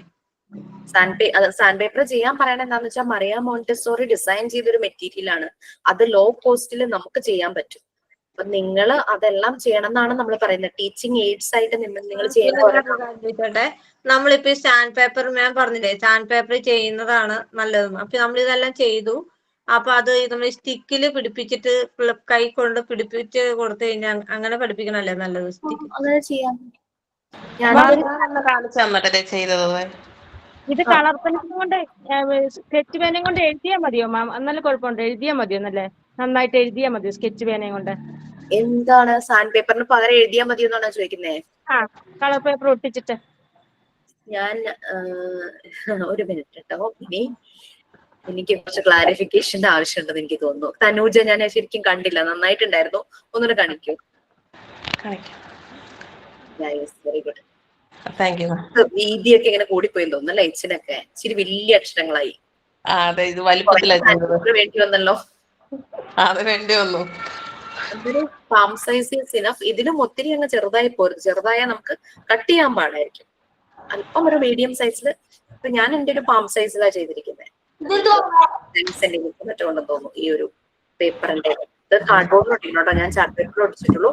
കാരണം കുട്ടികൾ പിടിക്കുമ്പോൾ ചിലപ്പോൾ കീറി പോവാൻ ചാൻസ് ഉണ്ട്. ഓക്കെ, നിബിനിയുടെ ആ ഒരു കൺസേൺ ഞാനൊന്ന് ഇതാക്കാം. Sketch pen. ഞാൻ ഒന്നാമത്തെ കാര്യം, നമ്മുടെ മറിയ മോണ്ടിസോറി ഡിസൈൻ ചെയ്ത മെറ്റീരിയൽസിലെ വളരെ ഇമ്പോർട്ടന്റ് ആയിട്ടുള്ള ഒരു മെറ്റീരിയൽസ് ആണ്. വളരെയധികം റിസൾട്ട് വന്ന ഒരു മെറ്റീരിയൽസ് ആണ്. കുട്ടികൾക്ക് റൈറ്റിംഗ് ഭയങ്കര പ്രോബ്ലം വരും അല്ലെ? അപ്പൊ അതിന് വേണ്ടിയിട്ട് ഡിസൈൻ ചെയ്തായിരുന്നു. അതിന്റെ റിസൾട്ടും വളരെ കൂടുതലായിരുന്നു. അന്ന് ചെയ്തിട്ടും ഇത്രയും വർഷവും അത് യൂസ് ചെയ്യുന്നു. ഈവൻ ഞാൻ ഒരു സ്പെഷ്യൽ സ്കൂളിൽ പോയപ്പോ അവിടെ പാർഷ്യലി ബ്ലൈൻഡ് ആയിട്ടുള്ള കുട്ടികളൊക്കെ ഉണ്ട്. അവിടുത്തെ teacher sand paper letters numbers ആണ് ആ കുട്ടികൾക്ക് വേണ്ടിയിട്ട് യൂസ് ചെയ്തത്. ഈവൻ ഫുൾ ബ്ലൈൻഡ് ആണെങ്കിൽ പോലും ആ കുട്ടികൾക്ക് ഇത് ട്രേസ് ചെയ്യാൻ പറ്റും. നിങ്ങൾ ഇത് സ്കെച്ച് പെൻ കൊണ്ട് എവിടെ വരയ്ക്കുന്ന കാര്യമാണ് ബിനി പറഞ്ഞേ? സ്കെച്ച് പെൻ കൊണ്ട് ഈ സാൻഡ് പേപ്പറിന്റെ മുകളില് കളർ പേപ്പർ ഒട്ടിച്ചിട്ട് അങ്ങനെ എഴുതിയാൽ മതിയോ മാം എന്ന് ഞാൻ ചോദിച്ചു. സ്കെച്ച് പെൻ കൊണ്ട് സാൻഡ് പേപ്പറിന്റെ മുകളിൽ കളർ പേപ്പർ ഒട്ടിക്കാനോ? എനിക്ക് മനസ്സിലായില്ല. അല്ല, വെള്ള കളറിലുള്ള പേപ്പർ ഒട്ടിച്ചിട്ടാണെങ്കിലും എഴുതിയാൽ മതിയോ? അതോ അതായത് ഇപ്പൊ നമ്മൾ എന്നുള്ള നമ്പർ സാൻഡ് പേപ്പറിൽ കട്ട് ചെയ്ത് ഇങ്ങനെ ഒട്ടിച്ചു, ഇനി പിന്നെ എന്താ ചെയ്യാ? ഇനി ഞാൻ സ്കെച്ച് പെനും കൊണ്ട് എഴുതിക്കോട്ടെ എന്നാ ചോദിച്ചു ടീച്ചറിനോട്. ഇതിന്റെ മുകളിൽ കൂടിയാണോ? ഈ കളർ ഇഷ്ടായില്ലേ? അതല്ല, ഇതിപ്പോ ഇതിങ്ങനെ ഒട്ടിക്കാതെ തന്നെ എഴുതി വരച്ചു വെച്ചാൽ മതിയോ അക്ഷരം എന്നാ ചോദിച്ചു മാം. സാൻഡ് പേപ്പർ ഉപയോഗിക്കാതെ ചുമ്മാ അക്ഷരം എഴുതിയാ മതിയെന്നാണോ? അതായത് എനിക്ക് സാൻഡ് പേപ്പർ വേണ്ട, അതിന് പകരം ഇതുപോലെ ബോർഡിൽ സ്കെച്ച് പെൻ വെച്ച് നല്ല ഭംഗിയായിട്ട് എഴുതിയിട്ട് കുട്ടികളെ കാണിച്ചാൽ മതി എന്നാണോ പിന്നെ ഉദ്ദേശിച്ചേ? അങ്ങനെ മതിയോ മാം എന്ന് ചോദിച്ചു. നമുക്ക് കുട്ടികളുടെ വിഷ്വൽ സെൻസ് അല്ല വേണ്ടത്, അവരുടെ ടാക്ടൈൽ സെൻസ് ആണ് വർക്ക് ചെയ്യേണ്ടത്. ടച്ച് ചെയ്താണ് അതായത് ഇവർക്ക് ബ്രെയിനിലേക്ക് ഇപ്പൊ കണ്ടു, ഓക്കെ, ആ ഇമേജ് എന്റെ ബ്രെയിനിൽ വന്നു, ഞാനത് ട്രേസ് ചെയ്തു, ഞാൻ എന്റെ വിരൽ ഇതിലൂടെ ഓടിക്കും, ഞാൻ കുട്ടിയാണെന്ന് വിചാരിച്ചോട്ടോ, വിരൽ ഇതിലൂടെ ഓടിക്കുമ്പോഴേക്കും എന്റെ ഈ സ്മോൾ മസിൽസ് അതിങ്ങനെ ട്രിഗർ ആകുക. ഞാൻ കണ്ണടച്ച് ചെയ്യുമ്പോഴും എനിക്ക് ഇമേജ് കിട്ടുക. സോ അതാണ് ഇതിന്റെ ഒരു എന്താ പറയും, എനിക്ക് ബെനിഫിറ്റ് എന്നോ അങ്ങനെയൊന്നും അല്ല ഇത് പറയേണ്ടത്. ഇതിന്റെ ഔട്ട്കം എന്ന് പറഞ്ഞാൽ നമ്മൾ വിചാരിക്കുന്നതിനും അപ്പുറമാ ഇതിന്റെ റിസൾട്ട് കിട്ടാൻ പോകുന്നത്. അതുകൊണ്ടാണ് ഞങ്ങൾ ശരിക്കും, ഞാൻ നിർബന്ധം ഒന്നും പറയണ്ടെന്ന് വിചാരിച്ചതാ. കാരണം പറയുന്ന എല്ലാരും ചെയ്യുന്നുണ്ട് കേട്ടോ സാൻഡ് പേപ്പറിന്റെ. പക്ഷെ ഇപ്പൊ എനിക്ക് തോന്നുന്നു നിർബന്ധമായി നിങ്ങൾ ചെയ്യണം എന്ന് പറയണേ. മോണ്ടിസറി മെത്തേഡിൽ കമ്പൽ ചെയ്ത് ചെയ്യിക്കലില്ല. അതുകൊണ്ടാണ് നിങ്ങൾ sand paper letters and numbers ചെയ്യൂ എന്ന് മാത്രമേ പറയൂ. എല്ലാരും അത് ഫോളോ ചെയ്യുന്നു. One second.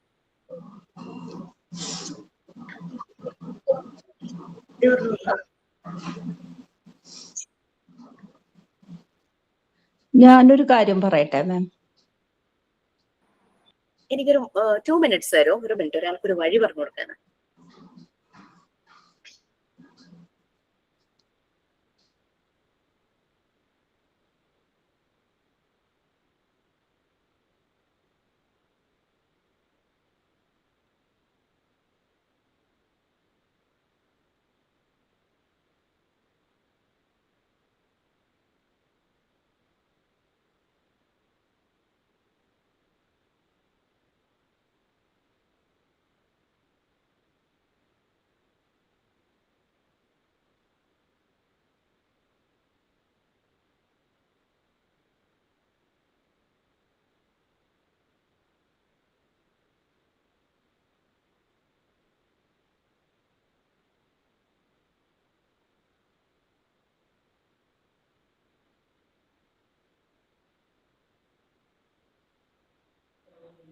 ഫ്രണ്ട്സ്, നമ്മൾ ഗ്ലിറ്റർ പേപ്പറിൽ ചെയ്ത കാര്യങ്ങൾ തന്നെ ഒന്നും കൂടെ സാൻഡ് പേപ്പറിൽ റിപ്പീറ്റ് ചെയ്യണമെന്നാണ് മിസ് പറയണത്.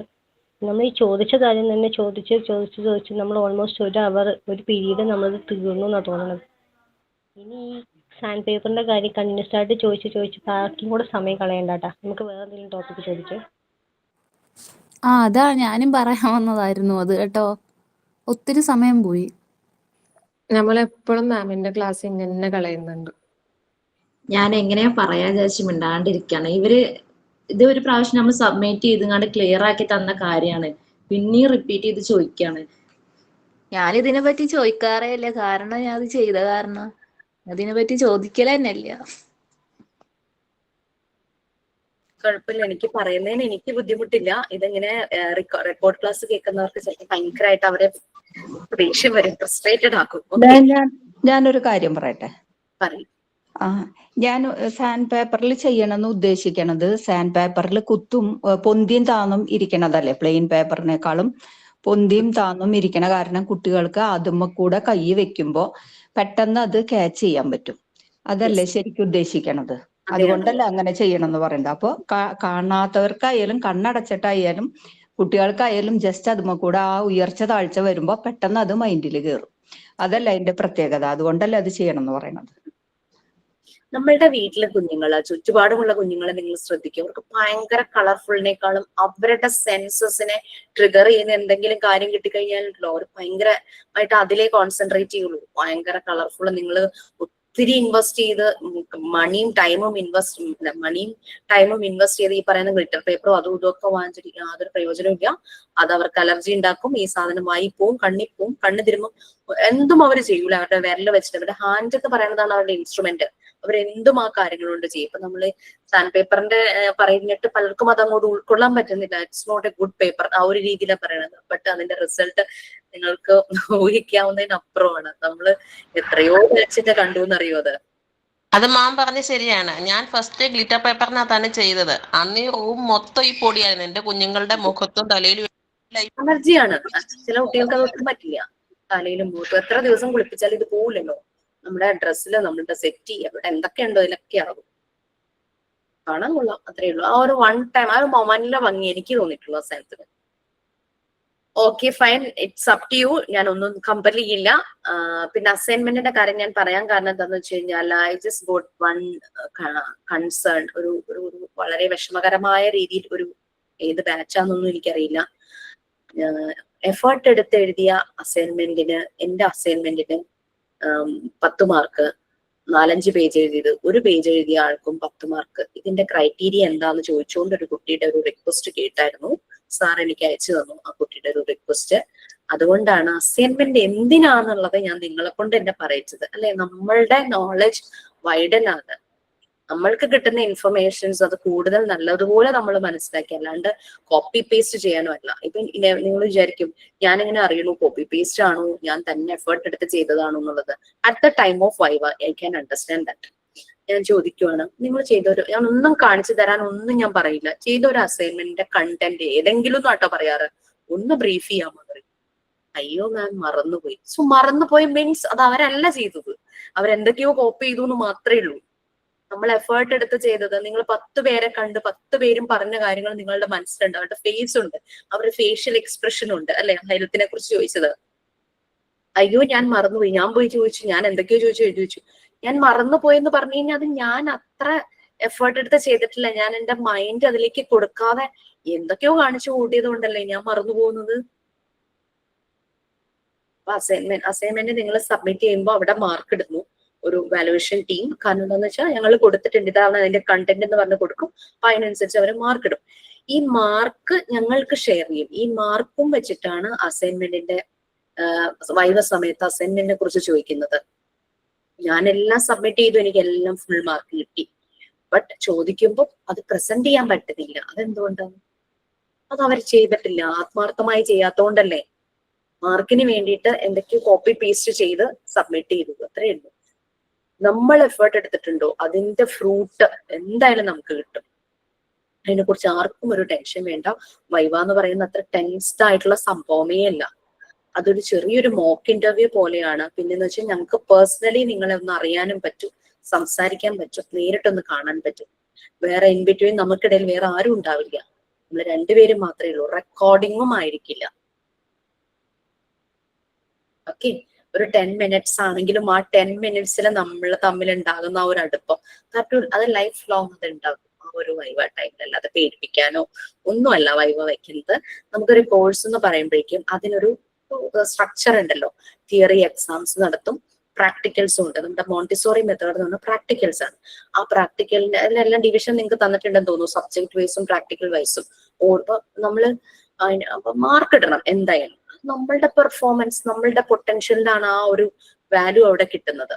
പിന്നെ നിങ്ങൾ തിയറി നമ്മൾ ഡിജിറ്റൽ ഫോമിലാണ് എക്സാം എഴുതുന്നത് അല്ലെ.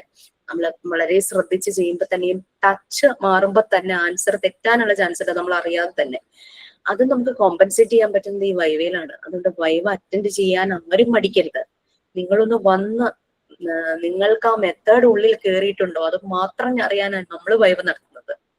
അല്ലാണ്ട് നിങ്ങൾ sand paper letters and numbers ചെയ്തില്ല, ഓക്കെ എന്ന് പറഞ്ഞിട്ട് നിങ്ങൾ ഒഴിവാക്കല്ല ചെയ്യണത്. അത് ചെയ്താൽ ദാറ്റ് വിൽ ബെനിഫിറ്റ് യു. നിങ്ങൾക്ക് മാത്രമല്ല നമ്മുടെ സൊസൈറ്റിയിലേക്ക് വരുന്ന കുഞ്ഞുങ്ങൾക്ക് അതിന്റെ ബെനിഫിറ്റ് കിട്ടുവാണ്. എഴുതില്ല എന്നും പറഞ്ഞ് ക്ലാസ്സിൽ അവഗണിച്ച് നിർത്തിയ എത്രയോ കുട്ടികൾ ഇപ്പൊ എഴുതാൻ തുടങ്ങി നമ്മുടെ ട്രെയിനീസ് കാരണം. അതൊക്കെയായിരുന്നു ഇതിന്റെ ഫ്രൂട്ട്സ് എന്ന് പറയുന്നത്, റിസൾട്ട്. ഒരു ടീച്ചർ ഒരു കൊച്ചുകുട്ടിയെ അവഗണിക്കുക എന്ന് പറഞ്ഞു കഴിഞ്ഞാൽ അവന്റെ മനസ്സ് പിന്നെ എന്തായിരിക്കും? അവൻ ചിരിക്കാൻ പോലും ഇഷ്ടപ്പെടാതെ ആയി വരുവായിരുന്ന സമയത്താണ് ഇവരുടെ ഒരു ഇന്റർവെൻഷൻ. പിന്നെ അവന് ഭയങ്കര സന്തോഷമായി. സാൻഡ് പേപ്പറിലൂടെ വിരലോടിക്കുമ്പോ അവൻ ഇങ്ങനെ കുടുകുടാ ചിരിക്കുവാന്നാണ് എന്നോട് അവർ ഷെയർ ചെയ്തത്. അതൊക്കെയാണ് ആ വൈബ് എന്ന് പറഞ്ഞാൽ. ഇറ്റ്സ് വെരി ലൈക്ക് എനിക്ക് ഭയങ്കര സന്തോഷം തോന്നിയ നിമിഷങ്ങളായിരുന്നു. ക്ലാസ് അറ്റൻഡ് ചെയ്യാതെ വന്നവരും വളരെ സത്യസന്ധമായിട്ടും ഞാൻ ക്ലാസ് അറ്റൻഡ് ചെയ്തില്ല, ഞാൻ റെക്കോർഡ് എഴുതിയിട്ടില്ല, എനിക്ക് എഴുതാൻ പറ്റിയില്ല, ഇതായിരുന്നു എന്റെ സിറ്റുവേഷൻ. അപ്പൊ ഞാൻ പറഞ്ഞു, നിങ്ങൾ ഇത് എഴുതാതിരുന്നാൽ നിങ്ങൾക്ക് എന്ത് നഷ്ടമായി എന്നുള്ളത് മാർക്കല്ല കേട്ടോ, അല്ലാത്ത ചില കാര്യങ്ങൾ നിങ്ങൾക്ക് നഷ്ടമായി. അപ്പൊ വൈബ് കഴിഞ്ഞു പോകുമ്പോൾ എന്റെ പെർഫോമൻസ് അനുസരിച്ച് മാർക്ക് ഇട്ടാൽ മതി, പക്ഷെ റെക്കോർഡ് ഞാൻ പതുക്കെ എഴുതി വെക്കും. That's for me. എനിക്ക് വേണ്ടിയിട്ട് ഞാൻ എഴുതി വെക്കും, എന്റെ ഗ്രോത്തിന് വേണ്ടിയിട്ട്. മാർക്ക് എന്തായാലും എനിക്ക് ഞാൻ ചെയ്ത അതിനനുസരിച്ച് തന്നാൽ മതി. ഇത് അങ്ങനെ നമ്മൾ കൊടുക്കുള്ളൂ, അല്ലാതെ ചെയ്ത ഒരാൾക്കും ചെയ്യാത്ത ഒരാൾക്കും ഒരുപോലെ കൊടുക്കാൻ പറ്റില്ല. അപ്പൊ അത് ദിവസവും ഒരു 30 minutes മാറ്റി വെച്ചാൽ നമുക്ക് പറ്റും. ലാസ്റ്റ് മൊമെന്റിലേക്ക് വെക്കുമ്പോഴാണ് ഈ ഹറിബർ. അറിയോ, ക്യാൻസർ സർവൈവേഴ്സ് എന്റെ മുന്നിൽ വന്ന് പോയിന്നറിയോ, നമ്മുടെ ബാച്ചുകളില് ഹസ്ബൻഡ് അറിയാതെ പഠിക്കുന്നവര്. അങ്ങനെ എത്രയോ സോൾസ്, എന്താ പറയാ, വളരെ എനിക്ക് ഇങ്ങോട്ട് ഭയങ്കരമായിട്ട് എനിക്ക് എന്റെ ഉള്ളിലുണ്ട് അവരൊക്കെ. അത്ര സോൾസ് വന്നു പോയി, അവരെ ഈ മെത്തേഡ് മാറ്റിയത്. ക്യാൻസർ വന്ന് ലൈഫേ ഇനി വേണ്ട, മരിച്ചാ മതി എന്ന് വിചാരിച്ചവരൊക്കെ എന്ത് ഹാപ്പി ആയിട്ട് ഇപ്പൊ കാര്യങ്ങൾ ചെയ്യുന്നതെന്നറിയോ. പ്ലീസ്, നമുക്ക് കിട്ടിയൊരു ബ്ലെസ്സിങ് ആണ് നമ്മുടെ life. Please make it more fruitful and resourceful also. നമുക്ക് ചെയ്യാൻ പറ്റും കുറെ കാര്യങ്ങൾ, നമുക്ക് വേണ്ടി മാത്രമല്ല മറ്റുള്ളവർക്ക് വേണ്ടിയിട്ടും. At the same time you have to love yourself. നമ്മളെ സ്നേഹിക്കുക. നമ്മളെ സ്നേഹിക്കുമ്പോഴാണ് നമുക്ക് നമ്മുടെ ഉള്ളിൽ നിന്ന് നല്ല റിസൾട്ട്, ഔട്ട്കം പുറത്തേക്ക് വരുന്നത്. സോ ഇനിയിപ്പോ ടോപ്പിക്കിലേക്ക് കിടക്കാം. നമ്മളിപ്പോ PFA ആണ് പറഞ്ഞുകൊണ്ടിരുന്നത്. ഈ PFA ഞാൻ തരുന്നത് സെൽഫ് ലവ് ഉറപ്പാക്കാനും നമ്മൾക്ക് മറ്റുള്ളവരെ കെയർ ചെയ്യാനും പറ്റണം. അതിന് നമ്മുടെ മനസ്സ് പാകപ്പെടണം, അല്ലെ? നമ്മൾ മേ ബി ചെറുപ്പത്തില് ബ്ലഡ് കണ്ടാൽ തലറങ്ങി വീഴുമായിരിക്കും, അല്ലെങ്കിൽ എന്താ പറയാ, ആരുടെങ്കിലും ഒരു വിഷമം കണ്ടാൽ നമുക്ക് കൺട്രോൾ ചെയ്യാൻ പറ്റാതെ നമ്മളും അതിന്റെ ഒപ്പം അതിനേക്കാൾ ഇതായിട്ട് കരയും. അവസാനം അവര് നമ്മളെ ആശ്വസിപ്പിക്കുന്ന അവസ്ഥയൊക്കെ ഉണ്ടായിരുന്നിട്ടുണ്ടാവും. പക്ഷേ നമ്മൾ ഓരോ ഏതാവുമ്പോൾ, ഒരു അമ്മയാകുമ്പോൾ അല്ലെങ്കിൽ കുറച്ചൊക്കെ മെച്യൂർ ആകുമ്പോഴേക്കും ചിലപ്പോൾ നമുക്ക് ടേക്ക് കെയർ ചെയ്യേണ്ടതായിട്ട് വരും മറ്റുള്ളവരെ. അപ്പൊ നമ്മൾ അങ്ങ് സ്ട്രോങ് ആവുകയാണല്ലേ, എവിടെന്നാന്നറിയില്ല, എന്തോ ഒരു ധൈര്യം നമുക്ക് കിട്ടും, അല്ലെ? നമുക്ക് മക്കളുണ്ടായി കഴിയുമ്പോൾ, അല്ലെങ്കിൽ നമ്മൾക്ക് വളരെ പ്രിയപ്പെട്ടവർ നമ്മുടെ കൂടെ ഉള്ളപ്പോൾ ഈ പറഞ്ഞ അവരുടെ കൈ മുറിയുമ്പോഴേക്കും നമ്മൾ വേഗം നമ്മളങ്ങ് സ്പോണ്ടേനിയസ് ആയിട്ട് അവിടെ ആക്ട് ചെയ്യുക. എത്രയും പെട്ടെന്ന് അവരെ ഒന്ന് സമാധാനമാക്കുക, അവരുടെ മുറിവ് ശരിയാക്കുക, അല്ലെ? അതുവരെ ചിലപ്പോൾ ബ്ലഡ് കണ്ട് തലറങ്ങുന്ന ആളായിരിക്കും. പെട്ടെന്ന് ഒരാളുടെ, നമുക്ക് വളരെ വേണ്ടപ്പെട്ട ഒരു അടുത്ത ആളുടെ കാണുമ്പോഴേക്കും നമ്മളത് സ്പോണ്ടേനിയസ് ആയിട്ട് ചെയ്തു പോകും, അല്ലെ? അതാണ് PFA. മനസ്സിന് കട്ടി കുറവാണ് എന്നുള്ളതല്ല, നമ്മുടെ മനസ്സ് ലോലമാണ്. ബട്ട് സിറ്റുവേഷൻ അനുസരിച്ച് നമ്മൾക്ക് ധൈര്യം എവിടെന്നോ ഇങ്ങനെ കിട്ടണം. നമ്മളെ യൂണിവേഴ്സ് അതിന് പ്രിപ്പയർ ആക്കണം. അതിന് വേണ്ടിയിട്ടാണ് PFA പ്രൊവൈഡ് ചെയ്യുന്നത്. അപ്പൊ PFAയുടെ പല കാര്യങ്ങളും പറഞ്ഞിരുന്നു, അല്ലെ? ഡയമെൻഷൻസ്, അതിന്റെ കീ ഏരിയാസ്, ആസ്പെക്ട്സ് എന്താണ്, എങ്ങനെ PFA കൊടുക്കണം. നമുക്ക് സാധാരണ ഫസ്റ്റ് എയ്ഡ് കൊടുക്കുമ്പോഴുള്ള കാര്യം നമ്മൾ പറഞ്ഞു. അപ്പോഴും നമ്മൾ കമ്പാഷൻ, എംപതി, ലവ്, കെയറിങ് എല്ലാം മനസ്സിലുള്ള ആളായിരിക്കണം. At the same time alert ആയിരിക്കണം.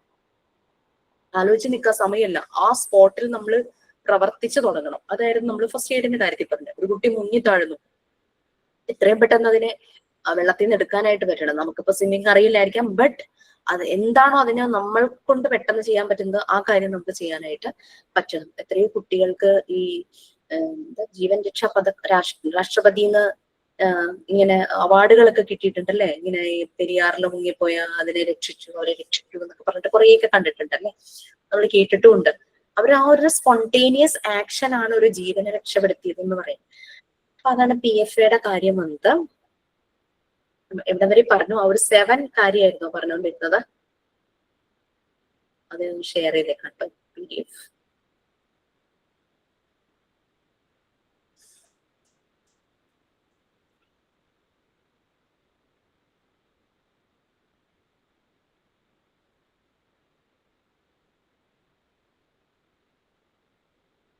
ഓക്കെ, നമ്മൾ PFAയുടെ ഒരു 7 തീംസ് ആണ് പറഞ്ഞത്. അത് കംപ്ലീറ്റ് ചെയ്തല്ലോ. റിക്കവറിന്റെ 3 ഫാക്ടേഴ്സും പറഞ്ഞോണ്ട്. Yes, recovery. അതായത് ലോങ് ടേം, പലപ്പോഴും മനസ്സിന് മുറിവേറ്റാൻ പെട്ടെന്ന് അത് ഹീലാവില്ല, അതിന് ടൈം എടുക്കും. ലോങ് ടേം റിക്കവറി ആണ് അതിന് വരുന്നത്. കുറേ നമ്മൾ ഫോളോ അപ്പ് ചെയ്യണം എന്ന് പറയുന്നത് അതാണ്. നമുക്കൊരു ക്വാളിറ്റി ടൈം കൊടുക്കാൻ പറ്റുന്ന ഉറപ്പുണ്ടെങ്കിൽ നമ്മൾ ഇതിന് പോയാൽ മതി കേട്ടോ. ഞാൻ MSW കൗൺസിലിംഗ് കഴിഞ്ഞതാണെങ്കിലും പ്രൊഫഷണലി എനിക്ക് കൗൺസിലിംഗ് ചെയ്യാൻ താല്പര്യമില്ല. വേറൊന്നും കൊണ്ടല്ല, എനിക്ക് ക്വാളിറ്റി ടൈം അവർക്ക് പ്രൊവൈഡ് ചെയ്യാനായിട്ട് പറ്റണം. ഞാനിപ്പോ ഇതുപോലുള്ള ക്ലാസ്സസ് അങ്ങനെ സ്കൂളുകളിലെ ഇന്റർവെൻഷനിൽ ബിസി ആയത് കാരണം അങ്ങനെ ഒരാൾക്ക് കൊടുക്കാൻ പറ്റില്ല. പിന്നെയും പേഴ്സണലി നമുക്ക് അറിയാവുന്നവര് വളരെ റിക്വസ്റ്റ് ചെയ്യുമ്പോഴാണ് ഞാനൊന്ന് ടൈം കണ്ടെത്തണം അവർക്ക് വേണ്ടിയിട്ട്. പലപ്പോഴും സ്ട്രഗിൾ ചെയ്താണ് ടൈം കണ്ടെത്തുക. കാരണം അവരെ കേൾക്കുക എന്നുള്ളതേ നമ്മളുടെ ജോലിയുള്ളൂ. കൂടുതൽ നമ്മളായിട്ട് യാതൊരു അഭിപ്രായം പറയലോ അവരെ ജഡ്ജ് ചെയ്യാനോ പോവരുത്. അവരെ കേൾക്കുക, അതും വളരെ സമാധാനമായിട്ട് ഹൃദയം കൊണ്ട് കേൾക്കണം. അതിനുള്ള ടൈം എനിക്ക് കൊടുക്കാൻ പറ്റുമെങ്കിൽ മാത്രം ഞാൻ ആ പണിക്ക് പോകുന്നതല്ലേ നല്ലത്. അപ്പൊ അതുകൊണ്ട് അത് ടു മേക്ക് ഷുവർ. ഇനി ചില സിറ്റുവേഷൻസിൽ നമ്മൾ അത് ചെയ്യണം എന്നുണ്ടെങ്കിൽ നമ്മളത് ആ ടൈം നല്ലപോലെ കണ്ടെത്തി അവരുടെ കാര്യം ചെയ്യണം. അത് പിന്നെ ഫോളോ അപ്പ് ചെയ്യണം. ഒരു ദിവസം കേട്ടു ഓക്കെ തീർന്നു എന്നുള്ളത് നമ്മൾ ഫോളോ അപ്പ് ചെയ്യാം. അവരെങ്ങനെ ഫോളോ അപ്പ് ചെയ്തുകൊണ്ടേയിരിക്കണം. അതാണ് ലോങ് ടേം റിക്കവറിക്ക് ഹെൽപ്ഫുൾ ആയിട്ടുള്ള ഫാക്ടേഴ്സ്. അവരെ ശരിക്കും അതിൽ നിന്ന് നമ്മൾ പുറത്ത് കൊണ്ടുവരണം. ഒരു ഡിപ്രഷനിലേക്ക് പോയിട്ടുള്ള വ്യക്തിയാണെങ്കിൽ അതിൽ നിന്ന് പുറത്ത് കൊണ്ടുവരണം. നമ്മൾ അറിയില്ല പലരുടെയും ഡിപ്രഷന്റെ സ്റ്റേറ്റ്. എന്തെങ്കിലും ഒരു ലോസ് സംഭവിച്ചു, അവർക്ക് അതില് സങ്കടമായിരിക്കും. ആദ്യം ഒരു ദുഃഖം വന്നു, അത് സാഡ്നെസ്, ഗ്രീഫായി മാറുന്നു, ഭയങ്കരമായ സങ്കടമായിട്ട് മാറും. പിന്നെ അത് ഡിപ്രഷനിലേക്ക് പോകും. ഡിപ്രഷനിലേക്ക് പോകുമ്പോൾ പറ്റുന്നത് എന്താ? സ്വന്തം കാര്യങ്ങളൊന്നും പലപ്പോഴും ശ്രദ്ധിക്കില്ല, ചെയ്യില്ല, അലസമായ രീതിയായിരിക്കും. ചിലപ്പോൾ കുളിക്കുകയോ ഡ്രസ്സ് മാറുകയോ ചെയ്യാത്ത അവസ്ഥയിലേക്ക് പോകും. ചിലരുടെ സമയത്ത് ഭക്ഷണം കഴിക്കില്ല, ഉറക്കം ഉണ്ടാവില്ല. ഇത് പിന്നെ ക്ലിനിക്കൽ ഡിപ്രഷനിലേക്ക് മാറും. ഡിപ്രഷൻ സ്റ്റേജിലുള്ള ഒരാളെന്ന് പറഞ്ഞു കഴിഞ്ഞാൽ ചിലപ്പോൾ നമ്മളെ പോലെ അടുപ്പുള്ള ഒരാളാണെങ്കിൽ നമ്മൾ അവരോട് സംസാരിച്ച് അവരെ കേട്ടൊക്കെ കഴിയുമ്പോഴേക്കും അവർ അതിൽ നിന്ന് പുറത്തു വരും. അതേസമയം അവർക്ക് അങ്ങനെ സപ്പോർട്ട് കൊടുക്കാൻ ഒരാളില്ലാതെ വരുമ്പോൾ ഇവരുടെ ഡിപ്രഷന്റെ ആ ഒരു ഗ്രേഡ് കൂടി ഇന്റൻസിറ്റി കൂടി അവർ ക്ലിനിക്കൽ ഡിപ്രഷൻ എന്നുള്ള അവസ്ഥയിലെത്തും. അതായത് മെഡിസിൻ ഇല്ലാതെ, അവർക്ക് ട്രീറ്റ്മെന്റ് ഇല്ലാതെ അതിൽ നിന്ന് പുറത്തു വരാൻ പറ്റാത്തൊരവസ്ഥയിലേക്ക് അവർ മാറും. ഒരു ക്ലിനിക്കൽ ഡിപ്രഷൻ അങ്ങനെ വന്ന് കഴിയുമ്പോൾ അപ്പൊ അവിടെയും ഇന്റർവെൻഷൻ നടന്നിട്ടില്ല എന്ന് വിചാരിക്കുക. അയാളെ ഒരു ട്രീറ്റ്മെന്റിന് കൊണ്ടുപോയില്ല, ശരിയായ രീതിയിൽ ഇന്റർവെൻഷൻ നടത്തിയില്ല. ഇനി അഥവാ ട്രീറ്റ്മെന്റിന് പോയി, ഒരു പ്രാവശ്യം പോയി, പിന്നെ തുടർച്ചയായിട്ട് ഫോളോ അപ്പ് ചെയ്തില്ല എന്ന് വിചാരിക്കും. ആ വ്യക്തി പിന്നെ തോട്ട്സിലേക്ക് പോകും. ഭയങ്കര സിവിയർ ആയ അവസ്ഥ, സൂയിസൈഡ് തോട്ട്സിലേക്ക് പോകും. സൂയിസൈഡ് തോട്ട്സിലേക്ക് പോകുമ്പോൾ അതിൽ തന്നെ പല വേർഷൻസ് ഉണ്ട്. തോട്ട്സ് വരും, അത് ഓക്കെ, സൂയിസൈഡിൽ ഒരു നോർമൽ സ്റ്റേറ്റ് ആട്ടോ. അത് നോർമൽ എന്ന് പറയുന്നത് തോട്ട്സേ ഉള്ളൂ, ചെയ്യണമെന്നൊന്നുമില്ല. ആ ഒരു തോട്ട്സ് വന്നു, മതി ജീവിച്ചത്. നമ്മളെല്ലാരും ചിന്തിച്ചിട്ടുണ്ടാവും എപ്പോഴെങ്കിലൊക്കെ, ഇല്ലെങ്കിൽ തീർന്നു കിട്ടിയാൽ മതി എന്നൊക്കെ പറയാറില്ലേ. അങ്ങനെ ഒരിക്കലും പറയരുതെന്ന് പറയുന്നത്. അപ്പൊ ആ ഒരു തോട്ട്സ് അവർക്ക് വന്നു എന്നേ ഉള്ളൂ. ബട്ട് കുറച്ചും കൂടി ഇതിന്റെ അപകടകരമായ അവസ്ഥ എന്ന് പറഞ്ഞു കഴിഞ്ഞാൽ തോട്ട്സ് ആൻഡ് മീൻസ്. തോട്ട്സ് മാത്രമല്ല, ചെയ്യാനുള്ള മാർഗവും കണ്ടുപിടിച്ച് ഇങ്ങനെ റെഡി ആയിട്ടിരിക്കുക. വെയിൻ കട്ട് ചെയ്യണം, അല്ലെങ്കിൽ പോയിസൺ എടുക്കണം, അല്ലെങ്കിൽ ഹാങ് ചെയ്യണം, അല്ലെങ്കിൽ പുഴയിലേക്ക് ചാടണം, അങ്ങനെ അവരെ മീൻസ് കണ്ടുപിടിച്ച് അതിന് വേണ്ടിയിട്ട് റെഡി ആയിട്ടിരിക്കും. അതാണ് തോട്ട്സ് വിത്ത് മീൻസ് വരുമ്പോൾ അവസ്ഥ ഭയങ്കര ഭീകരായി. ചിലര് അറ്റംപ്റ്റ് ചെയ്തു, മരിച്ചില്ല. അറ്റംപ്റ്റ് ചെയ്തു, ലൈഫ് തീർന്നു, മരിച്ചു. ആ ഒരു അവസ്ഥയിലേക്ക് ഒരു സങ്കടത്തിൽ നിന്ന് തുടങ്ങിയതാ. ശരിയായ രീതിയിലുള്ള ഇന്റർവെൻഷൻ ഇതിന്റെ ഇൻബിറ്റ്വീൻ കിട്ടാത്തത് കൊണ്ട് ആ വ്യക്തി ചെന്നെത്തുന്നത് അയാളുടെ ലൈഫ് ഉണ്ടാവുന്നതിലൊക്കെയാണ് ചെന്നത്. നമ്മൾ പറയുമ്പോൾ ഇന്നലെ കൂടി ഞങ്ങൾ കണ്ടതാ, എന്തിനാ ഇങ്ങനെ ചെയ്തതെന്ന് അറിയില്ല. അതാ നമ്മൾ പറയുന്നത്, നമുക്ക് ചുറ്റുള്ളവരുടെ മനസ്സിലൂടെ എന്താ പോണേന്ന് നമുക്ക് അറിയാൻ പറ്റില്ല. ഞാൻ ഇന്നലെയും കൂടെ കണ്ടത്, ഇന്ന് രാവിലെ കൂടെ ഞാൻ കണ്ട് സംസാരിച്ചതേ ഉള്ളൂ.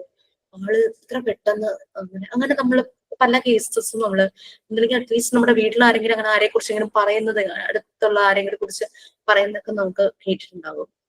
എന്തിനാ അയാൾ അത് ചെയ്തത് മനസ്സിലാവണില്ലല്ലോ. ഇതാണ് അവർക്ക് ആ ഒരു ഡിപ്രഷൻ സ്റ്റേജ് വന്ന് സംഭവിക്കുന്നതാണ്. നല്ലപോലെ പഠിക്കുന്ന കുട്ടിയായിരുന്നല്ലോ, പിന്നെ എന്തിനാ അതങ്ങനെ ചെയ്തു? എന്ത് കഴിവുള്ള കുട്ടിയായിരുന്നു അത് എന്ന് പറഞ്ഞാൽ നമ്മൾ എത്രയോ കേസസ് അങ്ങനെ കണ്ടിട്ടുണ്ടല്ലേ. ഇപ്പം ഒരു ഭയങ്കര ഇൽനെസ് വന്നു, ട്രീറ്റ്മെന്റിലായി, അങ്ങനെ മരിക്കുക എന്ന് പറഞ്ഞാൽ നമുക്കത് ആക്സെപ്റ്റ് ചെയ്യാൻ പറ്റും. അതേസമയം ഇങ്ങനെ സംഭവിക്കുമ്പോൾ നമുക്കത് എപ്പോഴും ഒരു ഗ്രീഫ്, ഒരു ഉള്ളില് ഭയങ്കര ഒരു വിങ്ങലായിരിക്കും. അയ്യോ, എനിക്ക് എന്തെങ്കിലും ചെയ്യാമായിരുന്നു, I could have done something, എനിക്ക് സംസാരിക്കാമായിരുന്നു, അങ്ങനെ എനിക്ക് ചോദിക്കാമായിരുന്നു, ഇങ്ങനെയൊക്കെ പറഞ്ഞ് പലപ്പോഴും പല കാര്യങ്ങളിൽ കേട്ടിട്ടുണ്ട്. അവിടെയാണ് നമ്മുടെ ഈ PFAയുടെ ഇമ്പോർട്ടൻസ്. PFA അപ്പൊ നമ്മൾ ശ്രദ്ധിക്കാൻ തുടങ്ങണം. നമ്മുടെ വീട്ടിലുള്ളവരെ, നമ്മുടെ ചുറ്റുപാടുമുള്ളവരെ, പല സ്റ്റേജിലൂടെ ആൾക്കാരെ കടന്നു പോകുക അല്ലെ. അവർക്ക് ചില കുഞ്ഞുങ്ങള് അഡോളസൻസിലേക്ക് എത്തുമ്പോൾ അവർക്ക് ഭയങ്കര കൺഫ്യൂഷൻസ് ഉണ്ട്. അവരുടെ ബോഡിയിൽ ചേഞ്ചസ് വരുന്നു. പെൺകുട്ടികളുടെ കാര്യത്തിൽ അത് കുറെ കൂടെ ഓക്കെയാണ്. കാരണം എന്താ വെച്ചാൽ അവർക്കറിയാം, അവർക്ക് മെൻസ്ട്രേഷൻ എന്നുള്ള കാര്യത്തെ പറ്റി അറിവുണ്ട്. അവർക്ക് ആ ഒരു ചേഞ്ച് വരുമ്പോ എന്ത് ചെയ്യണം എന്ന് അറിയാം. പിന്നെ അവിടെ ആരെങ്കിലും വീട്ടിൽ സപ്പോർട്ട് ചെയ്യണ്ടോ. അറ്റ് ദ സെയിം ടൈം ആൺകുട്ടികളിലും ചേഞ്ചസ് ഉണ്ടാകുന്നുണ്ട്, അത് ആരും ശ്രദ്ധിക്കുന്നില്ല. അപ്പൊ അവിടെയും സപ്പോർട്ട് കൊടുക്കും. ഈവൻ ദോ നമ്മൾ അമ്മയാണ് അല്ലെങ്കിൽ അവരുടെ ചേച്ചിയായിട്ട് അങ്ങനെ ആണെങ്കിൽ നമ്മള് ചെയ്യാൻ പറ്റുന്ന ചെയ്യണം എന്ന് തന്നെ ഞാൻ പറയണത്. കാരണം എന്താ വെച്ചാൽ പലപ്പോഴും കാണുന്ന ഒരു സ്ഥിതിവിശേഷം, അച്ഛന്മാര് ഇത് പറഞ്ഞു കൊടുക്കാനോ ഒന്നും ആൺകുട്ടികളുടെ അടുത്തേക്ക് പോകുള്ളൂ. അല്ല, എനിക്ക് അനുഭവം ഉള്ളതുകൊണ്ടാണ്. എന്റെ ഹസ്ബൻഡ് മോന്റെ അടുത്ത് ഞാൻ പറയും, അവൻ വലുതായി വരിക, അവന് കാര്യങ്ങൾ പറഞ്ഞു കൊടുക്കണേ, എങ്ങനെയാണ് പേഴ്സണൽ ഹൈജീൻ ചില ഭാഗങ്ങൾ ശ്രദ്ധിക്കാൻ പറഞ്ഞു. അയ്യോ ഞാൻ എങ്ങനെയാ നീ പറയും. ഞാൻ തന്നെ സ്റ്റെപ്പ് എടുത്തു, ഇനീഷ്യേറ്റീവ് എടുത്തു. ബട്ട് അവൻ വളരെ കംഫർട്ടബിൾ ആണ് ആ ഒരു കാര്യങ്ങൾ ഞാൻ പറയുമ്പോൾ പറഞ്ഞു കൊടുക്കുന്നു. അപ്പൊ അത് ആൺകുട്ടിയാണല്ലോ, ഞാൻ അമ്മയാണെങ്കിൽ ഞാൻ എങ്ങനെ പറയും എന്ന് നമ്മൾ ഡൗട്ട്ഫുൾ ആയി നിൽക്കുകയല്ല ചെയ്യേണ്ടത്. നമ്മള് അവരോട് സംസാരിച്ച് അവർക്കത് പറഞ്ഞു കൊടുക്കണം. വാട്ട് ഈസ് ഹാപ്പനിങ്, എന്താണ് അവരിൽ വരുന്ന ചേഞ്ചസ്, അത് എന്തുകൊണ്ടാണെന്നുള്ളത് നമ്മളതങ്ങ് പറഞ്ഞു കൊടുക്കണം. അല്ലെങ്കിൽ കുട്ടി കൺഫ്യൂഷൻ ആകും. ഡിപ്രഷനും കാരണമാകാറുണ്ട് ആൺകുട്ടികളിൽ പൊതുവെ. അല്ലെങ്കിൽ അവരിത് അറിയാനായിട്ട് വേറെ പല മീഡിയാസ് അവർ ഉപയോഗിക്കും. അത് ചിലപ്പോൾ റോങ് മെയിലാകാം, റോങ് മെസ്സേജുകൾ ഫ്രണ്ട്സിൽ നിന്ന്. പീർ ഗ്രൂപ്പ് ഇൻഫ്ലുവൻസ് വളരെയധികമുള്ള ഏജ് ആണ് അഡോളസൻസ് ഏജ്. ടീനേജിലേക്ക് കടക്കുമ്പോൾ ആ ഒരു 12 to 18 ഇയേഴ്സിൽ അവർക്ക് റോങ് മെസ്സേജ് ചിലപ്പോൾ പീർ ഗ്രൂപ്പിൽ, അതുപോലെ മുതിർന്ന ചേട്ടന്മാരിൽ നിന്നും കിട്ടാം, അതിനുള്ള ചാൻസസ് ഉണ്ടെങ്കിൽ. അപ്പൊ അതെന്ന് പറഞ്ഞാൽ റോങ് മെസ്സേജ് ആണ്. അപ്പൊ ചില ആക്ടിവിറ്റീസിലേക്ക് അവർ പോകാനുള്ള ചാൻസസ് ഉണ്ട്. അപ്പോ നമ്മളുടെ ആ പാർട്ട്, നമ്മളുടെ റോള് നമ്മളത് സ്ട്രോങ് ആയി തന്നെ നിൽക്കണം. അവരെ കംഫർട്ട് ചെയ്തിട്ട് വേണം ആ ഒരു കാര്യങ്ങളെല്ലാം അവർക്ക് പറഞ്ഞു കൊടുക്കാൻ. ഇതെല്ലാം PFAയുടെ ഭാഗമാണ്. ഡിപ്രഷനിലേക്ക് പോകുന്ന കുട്ടികളുണ്ട് ഈ ഒരു സമയത്ത്. ആകെ മൊത്തം കൺഫ്യൂസ്ഡ് ആയി, ചിലപ്പോ ഫ്രണ്ട്സിന്റെ കളിയാക്കലുകൾ കാരണം അങ്ങനെയൊക്കെ ചെയ്ത് പല ബുദ്ധിമുട്ടുണ്ടായ കുട്ടികളുണ്ട്.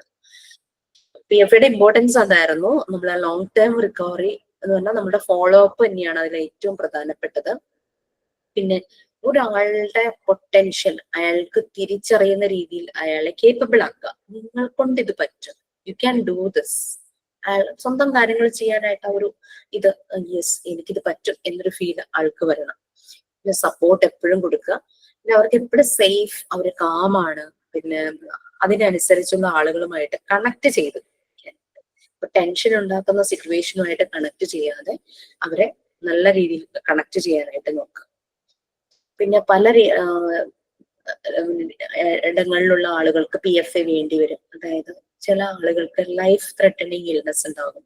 അത് ഞാൻ പറയാൻ കാരണം എന്ന് വെച്ചാൽ, ഞാൻ പറവൂർ ടൗണിൽ പോകുമ്പോൾ ഞാൻ എപ്പോഴും പഴം, അതായത് നമ്മുടെ ചെറുപഴവും നേന്ത്രപ്പഴവും ഒക്കെ ഉണ്ടല്ലോ, ഇത് മാത്രം ഒരു പെട്ടിവണ്ടിയിൽ വിൽക്കുന്ന ഒരാളുണ്ടായിരുന്നു. അപ്പൊ കാണുമ്പോൾ സംസാരിക്കും, വിശേഷങ്ങളൊക്കെ പറയൂ കേട്ടോ. ആ ഒരു കച്ചവടക്കാരൻ കസ്റ്റമർ ആ ഒരു റിലേഷൻഷിപ്പിൽ അങ്ങനെ സംസാരിച്ചിട്ടില്ല. വളരെ കാഷ്വൽ ആയിട്ട് എപ്പോഴും പല കാര്യങ്ങളും സംസാരിക്കും. അങ്ങനെ അവിടെ അടുത്തുള്ള അമ്പലങ്ങളിലൊക്കെ ഉത്സവമൊക്കെ വരുമ്പോൾ പുള്ളി, ഞാൻ പറവൂര് വന്ന് താമസിക്കുന്നതാണെന്ന് അറിഞ്ഞിട്ട് ആളിങ്ങനെ പറയും, ഇങ്ങനെ ഇന്ന അമ്പലത്തിൽ ഉത്സവ സമയമുണ്ട്, ഊണ് കഴിക്കാൻ വരണം കേട്ടോ, അങ്ങനെയൊക്കെ പറഞ്ഞിട്ട് എന്നോട് പറയുകയൊക്കെ ചെയ്യും. അങ്ങനെ ഒരു ദിവസം ഞാൻ ഇതുപോലെ ടൗണിൽ പോയി പഴം വാങ്ങാനായിട്ട് അങ്ങോട്ട് പോകുമ്പോൾ ഞാൻ കാണുന്ന കാഴ്ച, ഫ്ലക്സ് ആള് മരിച്ചുപോയി എന്ന് പറഞ്ഞിട്ട്. ബേബി ഒരു 50 അത്രയൊക്കെ ആയിട്ടുള്ളൂ. അപ്പം ആ ഉന്തുവണ്ടി ഉണ്ട്, അതിങ്ങനെ മൂടി വെച്ചിരിക്കുന്നു. അതിൽ തന്നെയാണ് ആ ഫ്ലക്സ് ഇങ്ങനെ തൂക്കിയിട്ടിരിക്കുന്നത്. അപ്പൊ ഓപ്പോസിറ്റുള്ള പേപ്പർ മാർട്ടിൽ ഞാൻ സ്ഥിരം സാധനങ്ങൾ വാങ്ങാറുള്ളത്. അപ്പൊ ഞാൻ അവിടെ ചെന്ന് ആ പയ്യനോട് ചോദിച്ചു, എന്ത് പറ്റിയതാന്ന് ചോദിച്ചപ്പോഴാണ് പറയുന്നത് സൂയിസൈഡ് ചെയ്തു. ഭയങ്കരമായിട്ട് ഒരു ഷോക്ക് പെട്ടെന്ന് ഇങ്ങനെ കേട്ടപ്പോഴേ ആൾ എന്തിനാ സൂയിസൈഡ് ചെയ്തത്, നല്ല ചിരിച്ചൊക്കെ വർത്താനം പറയുന്ന ആളായിരുന്നല്ലോ. അപ്പോഴാണ് പറഞ്ഞത്, പുള്ളിക്ക് യാതൊരു ബാധ്യതകളും ഇല്ല, ഫിനാൻഷ്യലി ബാധ്യതകളൊന്നുമില്ല, സ്വന്തമായിട്ട് വീടുണ്ട്, 2 പെൺകുട്ടികളുള്ളതിനെ നല്ല രീതിയിൽ തന്നെ കല്യാണം കഴിച്ചു വിട്ടു. പുള്ളി ചെയ്തതെന്ന് വെച്ചാൽ വീടിന് തൊട്ടടുത്തുണ്ടായിരുന്ന മാവില് ഹാങ് ചെയ്യുമായിരുന്നു. പറഞ്ഞത്, ആളുകൾ പറയുന്ന ഒരു റീസൺ ആയിട്ട് പറഞ്ഞത്, പുള്ളിക്ക് ക്യാൻസർ ഐഡന്റിഫൈ ചെയ്തു. അത് അറിഞ്ഞ ഉടനെ തന്നെ, ഡയഗ്നോസിസ് ചെയ്ത ഉടനെ ഒരു വിത്തിൻ 2 weeks പുള്ളി ഹാങ് ചെയ്യുക ചെയ്തത്. മേ ബി അസുഖം വന്നതിന്റെ ടെൻഷൻ, അതിന്റെ ട്രീറ്റ്മെന്റിന് ഇത്ര രൂപയാകും, മറ്റുള്ളവരെ കടങ്ങളോ ഒന്നുമുള്ള മനുഷ്യനല്ല കേട്ടോ, മറ്റുള്ളവരെ ബുദ്ധിമുട്ടിക്കുന്ന അങ്ങനെയൊക്കെ വിചാരിച്ച് ചെയ്തതായിരിക്കാം എന്ന് ഒരു അനുമാനം. ബട്ട് ഇറ്റ് ഹാപ്പൻസ്, പലയിടത്തും ഇത് സംഭവിക്കുന്നു അല്ലെ. പിന്നെ ചിലർക്ക് ഇങ്ങനെ മൂഡ് സ്വിങ്സ് വരും, മെന്റലി ഡിസോർഡേഴ്സ് വരും, സൈക്കാട്രിക് ഡിസോർഡർ ഒക്കെ വരുമ്പോൾ ഈ പറഞ്ഞ പോലെ ഈ ഇതുപോലെ ലൈഫ് മതി എന്ന മടുപ്പ് ആ ഒരു ഇത് പറഞ്ഞ് അങ്ങനെ ചെയ്യുന്നവരുണ്ട്.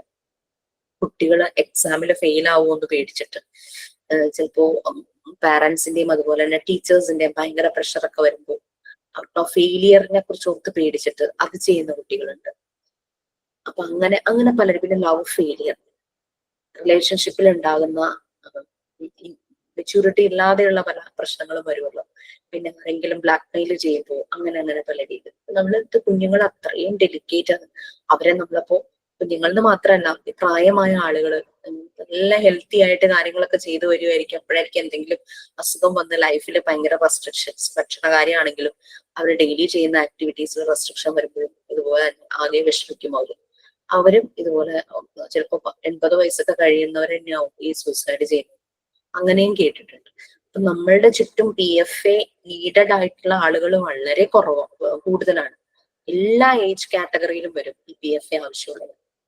ഓക്കെ, അപ്പൊ നമ്മൾക്ക് ചെയ്യാൻ പറ്റുന്ന കാര്യങ്ങൾ നമുക്ക് നല്ല ക്വാളിറ്റിയോടുകൂടി ഹൃദയത്തോടു കൂടി ചെയ്യാനായിട്ട് പറ്റട്ടെ എന്ന് ഞാൻ ആഗ്രഹിക്കുകയാണ്. ഓക്കെ ഫൈൻ, ഇതിന്റെ PDF ഞാൻ അയച്ചിട്ടേക്കാം. പിന്നെ ക്വസ്റ്റ്യൻസും വേണം, അതും അയച്ചിട്ടേക്കാം. അസൈൻമെന്റ്സ് ഒക്കെ ചെയ്യുമ്പോൾ ഇറ്റ്സ് ഫോർ അസ്, നിങ്ങൾക്ക് വേണ്ടിയിട്ടാണ് എന്ന് മനസ്സിൽ വിചാരിച്ചു. കാരണം ഇത് നമ്മൾ സൂക്ഷിക്കണം. ഞാൻ 8 വർഷം മുമ്പ് എഴുതിയ അസൈൻമെന്റ് ഞാൻ എന്തിനാ സൂക്ഷിച്ചേക്കണേ, ഞാൻ തന്നെ ചെയ്തതുകൊണ്ട്. ഇതിന്റെ കൂടെ വേറൊരു അസൈൻമെന്റ് ഉണ്ടായിരുന്നു കേട്ടോ. അതെന്ന് പറഞ്ഞു കഴിഞ്ഞാൽ ഞാൻ ഗൂഗിളിൽ നോക്കി എഴുതിയതാ. അത് ആ ബുക്ക് എവിടെയാന്ന് പോലും എനിക്കറിയില്ല. എനിക്കത് കയ്യിൽ കീപ്പ് ചെയ്യാൻ തോന്നിയില്ല. ഞാൻ ഈ റെക്കോർഡ്സ് കീപ്പ് ചെയ്യുന്നത് എന്തുകൊണ്ടാണ്, അത് മുഴുവനും ഞാൻ തന്നെ ചെയ്തതാ. അതുകൊണ്ടാണ് ഞാൻ ഇത്ര 8 വർഷമായിട്ടും അതെല്ലാം സൂക്ഷിച്ചു വെക്കുന്നത്. ഞാൻ പിൽക്കാലത്ത് ഞാൻ 1 ഇയർ കഴിഞ്ഞപ്പോ തന്നെ എനിക്ക് മനസ്സിലായി ചെറിയ കുട്ടികളെ പഠിപ്പിക്കാൻ അതിലേക്ക് ഞാൻ പോകില്ല എന്ന് എനിക്ക് മനസ്സിലായി. ഇപ്പൊ ഞാനിത് സൂക്ഷിക്കേണ്ട ആവശ്യമില്ലല്ലോ. പക്ഷെ ഞാൻ അതൊന്നും കളഞ്ഞില്ല. എന്റെ ടെക്സ്റ്റും അതൊക്കെ എന്തോ അത്രയും ഒരു അറ്റാച്ച്മെന്റ് അതിനോട് ഉണ്ടായിരുന്നു. തന്നെ ചെയ്തു, നമ്മളെടുത്ത എഫേർട്ട് മുഴുവനുമാണ് അതിൽ ഓരോ പേജിലും. അത്ര ഭയങ്കര ഭംഗിയൊന്നും ഇല്ലെങ്കിലും ഞാൻ തന്നെ ചെയ്തത് കൊണ്ടാണ് ഞാൻ അത് കീപ്പ് ചെയ്തത്. അതുപോലെ നമ്മൾ ചെയ്യുന്നത് നമ്മൾ ഒരിക്കലും കളയില്ല. It's a good reference for our kids also. നമ്മുടെ കുട്ടികൾക്ക്, എന്റെ മക്കൾ ഇടയ്ക്കിടയ്ക്ക് അതൊക്കെ എടുത്തിരുന്ന് വായിക്കും. ഞാൻ അവിടെ ഗൂഗിളിലൊക്കെ നോക്കി കോപ്പി ചെയ്താണെങ്കിൽ അവരൊരിക്കലും അതിന്റെ പുറകെ വരില്ല. അവരിടയ്ക്ക് ഇതെല്ലാം എടുത്തിട്ട് വായിക്കും. അതിൽ പറഞ്ഞ ആക്ടിവിറ്റീസ് അവർ ചെയ്തു നോക്കും, സ്റ്റോറി വായിക്കും. അങ്ങനെയൊക്കെ എന്തെങ്കിലും പ്രോഗ്രാമിൽ അവർ ആ സ്റ്റോറി നറേറ്റ് ചെയ്യും, ആ റൈം പാടും ഒക്കെ ചെയ്യും. എപ്പോഴും നമ്മൾ കേട്ട കാര്യങ്ങളല്ലല്ലോ, പുതിയ എന്തൊക്കെയോ അല്ലേ അതിനകത്തുള്ളത്. അപ്പൊ just do it for yourself and do it for others. Okay then thank you so much. Sign out ഉണ്ടോ? No confusions, conflicts. നമുക്ക് ഡിസ്കഷൻസ് ഒക്കെ ആകാം, ഹെൽത്തി ഡിസ്കഷൻ. പക്ഷെ കോൺഫ്ലിക്ട്സിലേക്ക് പോകാതെ ശ്രദ്ധിക്കുക കേട്ടോ നിങ്ങൾ തമ്മിൽ. അതിനൊരു കാരണം ഞാൻ വിചാരിച്ചു പോകും. അതുകൊണ്ടാണ് അങ്ങനെ ഉണ്ടാവരുത്. നല്ല രീതിയിൽ ഡിസ്കസ് ചെയ്ത് നല്ലൊരു സൊല്യൂഷൻസിലേക്ക് എടുക്കുക. ഇപ്പൊ ക്ലാസ്സിലെ ഡൗട്ട്സ് അത് ക്ലിയർ ചെയ്യുന്ന അത് തെറ്റൊന്നുമല്ല. ബട്ട് അതിൻ്റെ ഒരു ടൈം കൂടി പോകുമ്പോൾ ചിലപ്പോൾ ബുദ്ധിമുട്ട് നിങ്ങൾക്ക് തോന്നിയിട്ടുണ്ടാവും. ബട്ട് അതൊരു ഡിസ്കഷൻ, നല്ലൊരു ഡിസ്കഷൻ ആക്കി അതിനൊരു റിസൾട്ട് കാണുക. അല്ലാണ്ട് തമ്മിൽ കോൺഫ്ലിക്ട്സ് ഒന്നും ഉണ്ടാവരുത്. ഓക്കെ, റെസിപ്രോക്കൽ മ്യൂച്വൽ ഹെൽപ്പ് ഇതൊക്കെയാണ് നമുക്ക് വേണ്ടത്. കോർഡിനേഷൻ, കോപ്പറേഷൻ, അതാണ് മോണ്ടിസോറി മെത്തേഡിന്റെ ഒരു പ്രത്യേകത. Okay, thank you so much. Sign out ഉണ്ടോ? Ma'am, I want to show you something. Yeah, please. It's a paper art. Very nice. കണ്ടൊക്കെ വെച്ചിട്ടുണ്ടല്ലോ. It's wriggling. Yeah, it's a caterpillar. Yeah, very good. Nice. Leaf എന്താ material? എല്ലാം paper ആണ്. Colour paper ആണ്. ഇങ്ങനെയൊക്കെ കുട്ടികളെ കൊണ്ട് ചെയ്യിക്കാവോ? പിന്നെ തീർച്ചയായിട്ടും അവർക്ക് ഇഷ്ടപ്പെടും. പ്ലാസ്റ്റിക് അങ്ങനത്തെ സാധനങ്ങളൊന്നും നമുക്ക് എടുക്കാതിരിക്കാൻ. പേപ്പർ ഒന്നും കുഴപ്പമില്ല. കാരണം മോണ്ടിസോറി ഡിസൈൻ ചെയ്തിരുന്ന എല്ലാം നാച്ചുറൽ ആയിട്ടുള്ള സാധനങ്ങൾ വെച്ചിട്ടാണ്. വുഡ്, പേപ്പർ, പിന്നെ പ്ലാസ്റ്റിക് അങ്ങനത്തെ ഒന്നും ഉപയോഗിച്ചില്ല. മെറ്റൽ ഒക്കെ ഉപയോഗിച്ചിട്ടുണ്ട്. നമുക്ക് ലോ കോസ്റ്റിൽ ചെയ്യാൻ പറ്റുന്നത് അത്രയേ ഉള്ളൂ നമ്മൾ എടുക്കണ്ടുള്ളൂ. കൂടുതൽ ഇൻവെസ്റ്റ് ചെയ്യേണ്ട. സ്കൂളൊക്കെ തുടങ്ങുന്നവർക്കാണെങ്കിൽ പ്രശ്നമില്ല. Okay fine. സൈൻ ഔട്ട് ആരാ? ഷംനിയോ? ഷംന പോയോ?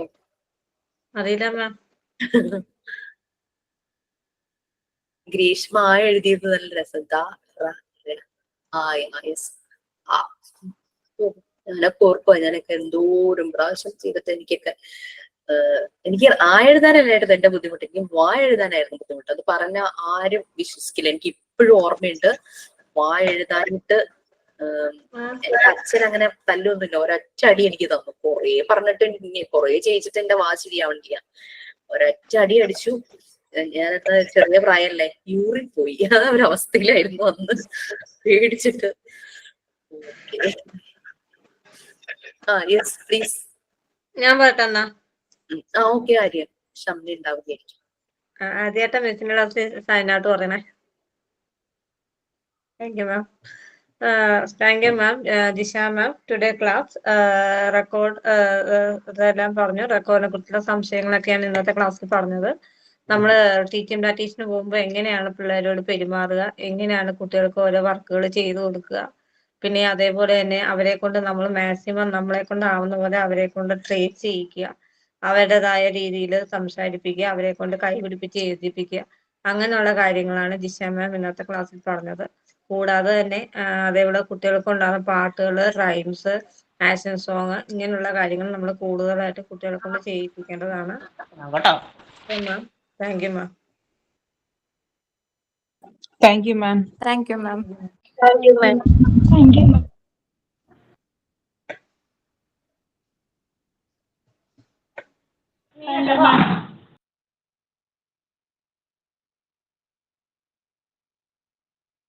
Thank you, ma'am.